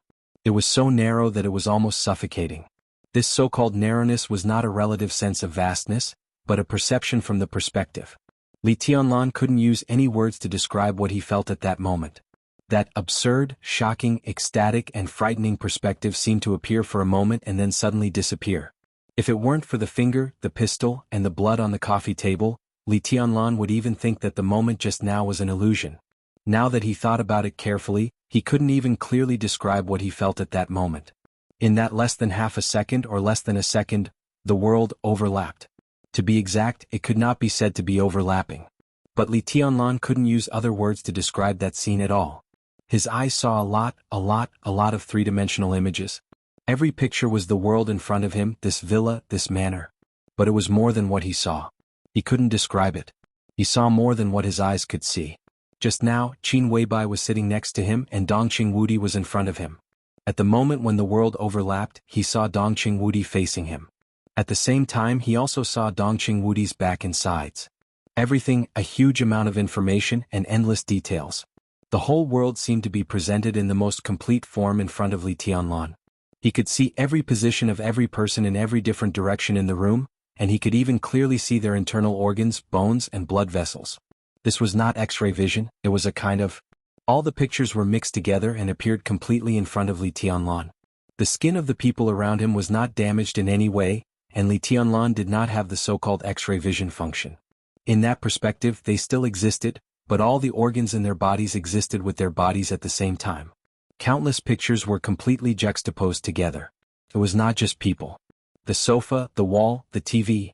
At that moment what appeared in front of Li Tianlan was not only the TV screen, but also the back of the TV behind the TV screen. The parts inside the TV and the TV screen existed at the same time. What he saw was not only the wall in front of him, but also the manor outside the wall. Everything that came into contact with his eyes was displayed in the most three-dimensional way. It was completely different from X-ray vision. It was the most intuitive change of perspective. The entire manor became a three-dimensional image, and the images connected the countless three-dimensional images together, finally forming a magnificent and extremely strange image. In this picture, Li Tianlan saw the pistol aimed at the main villa. It was far away but close at the same time. They seemed to be two figures but they were extremely blurry. Li Tianlan couldn't see their faces, but in Li Tianlan's eyes, their images were also three-dimensional. The two of them were like two standard three-dimensional images. Their bodies, their organs, their brains, their hearts, their blood vessels, all of them. They were neatly juxtaposed in the picture. It was the first time that Li Tianlan had seen this kind of picture. The picture in his sight turned into a massive amount of information that impacted his will. He was a little stunned. His instinctive reaction was to casually reach out his hand. Then he sat on the sofa of the villa and took the pistol and the finger from an unknown distance. This feeling was indescribable. Because in the image he saw, the other party's fingers were indeed holding the gun. But among the countless juxtaposed and showing thousands of details, there was a three-dimensional image in which the finger and the pistol existed separately. That was to say, the finger and the pistol were separate images, and they were not connected to other fingers. This was just a very subtle detail. Li Tianlan also instinctively took advantage of this detail. So he reached out, took the gun and took the finger down by the way. He took it easily. He didn't feel that he was breaking the finger. The finger and the pistol were like separate objects placed separately in that picture. He just took it. After he calmed down a little, the blurred picture became clear in his memory again. Li Tianlan was in a trance. Because when he saw the two blurred figures he saw not only the pistol and the finger. Beside the two of them, their hearts, brains, and all their vital parts appeared in different three-dimensional images. That feeling was exactly the same as the feeling when he saw the pistol and the finger. In other words, Li Tianlan was 100% sure that if he didn't take the pistol but the heart, he would directly take the other party's heart out of the other party's body. Take things out of his pocket. The other party would lose the heart, but there wouldn't even be any wound left on the body. Li Tianlan shuddered a little. What this meant was self-evident. It meant that if he could have that kind of vision for a long time, in that bizarre vision he could take anything at will. It was to take, for example, a skyscraper towering into the sky. When all the details appeared in front of him, he could easily find the weakest point. Just take away a steel bar and the whole building would collapse in an instant. Another example, killing. Killing? There was no such concept. Within his field of vision, even if it was thousands of miles away, through the video, through the screen, as long as he could see, everything about the other party would appear in front of him. Politicians, rich people, and even the so-called chosen one. As long as he could see, he could directly take away the other party's brain or heart without even using any force. Such a perspective, such an ability, he was like a real god. His brain began to twitch slightly, and the feeling of depression continued. Li Tianlan's face was a little ugly, and he subconsciously rubbed his forehead. The amount of information he had received in that instant was too much for him to bear. If a normal person had suddenly received that information, they might have completely broken down. What made him most uncomfortable was the sense of contrast. The magical perspective just now only lasted for less than a second. But when the perspective turned back, everything he saw became extremely depressed. It was like suddenly seeing the real world, even if it was only for a second. But when he returned to the illusion again, everything was a little uncomfortable. But now his perspective was the perspective of a normal person. What was the perspective of a normal person? That was to look at anyone, any object, could only see the side that was facing his line of sight. With a normal perspective, it was impossible to see the back of an object through the side in front of you, let alone a real three-dimensional view.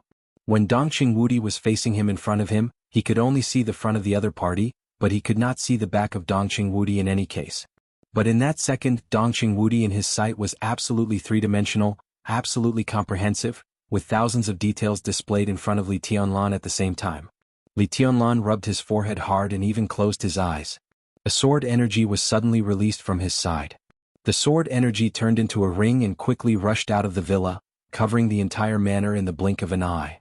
The place where the two figures existed in his memory was already empty.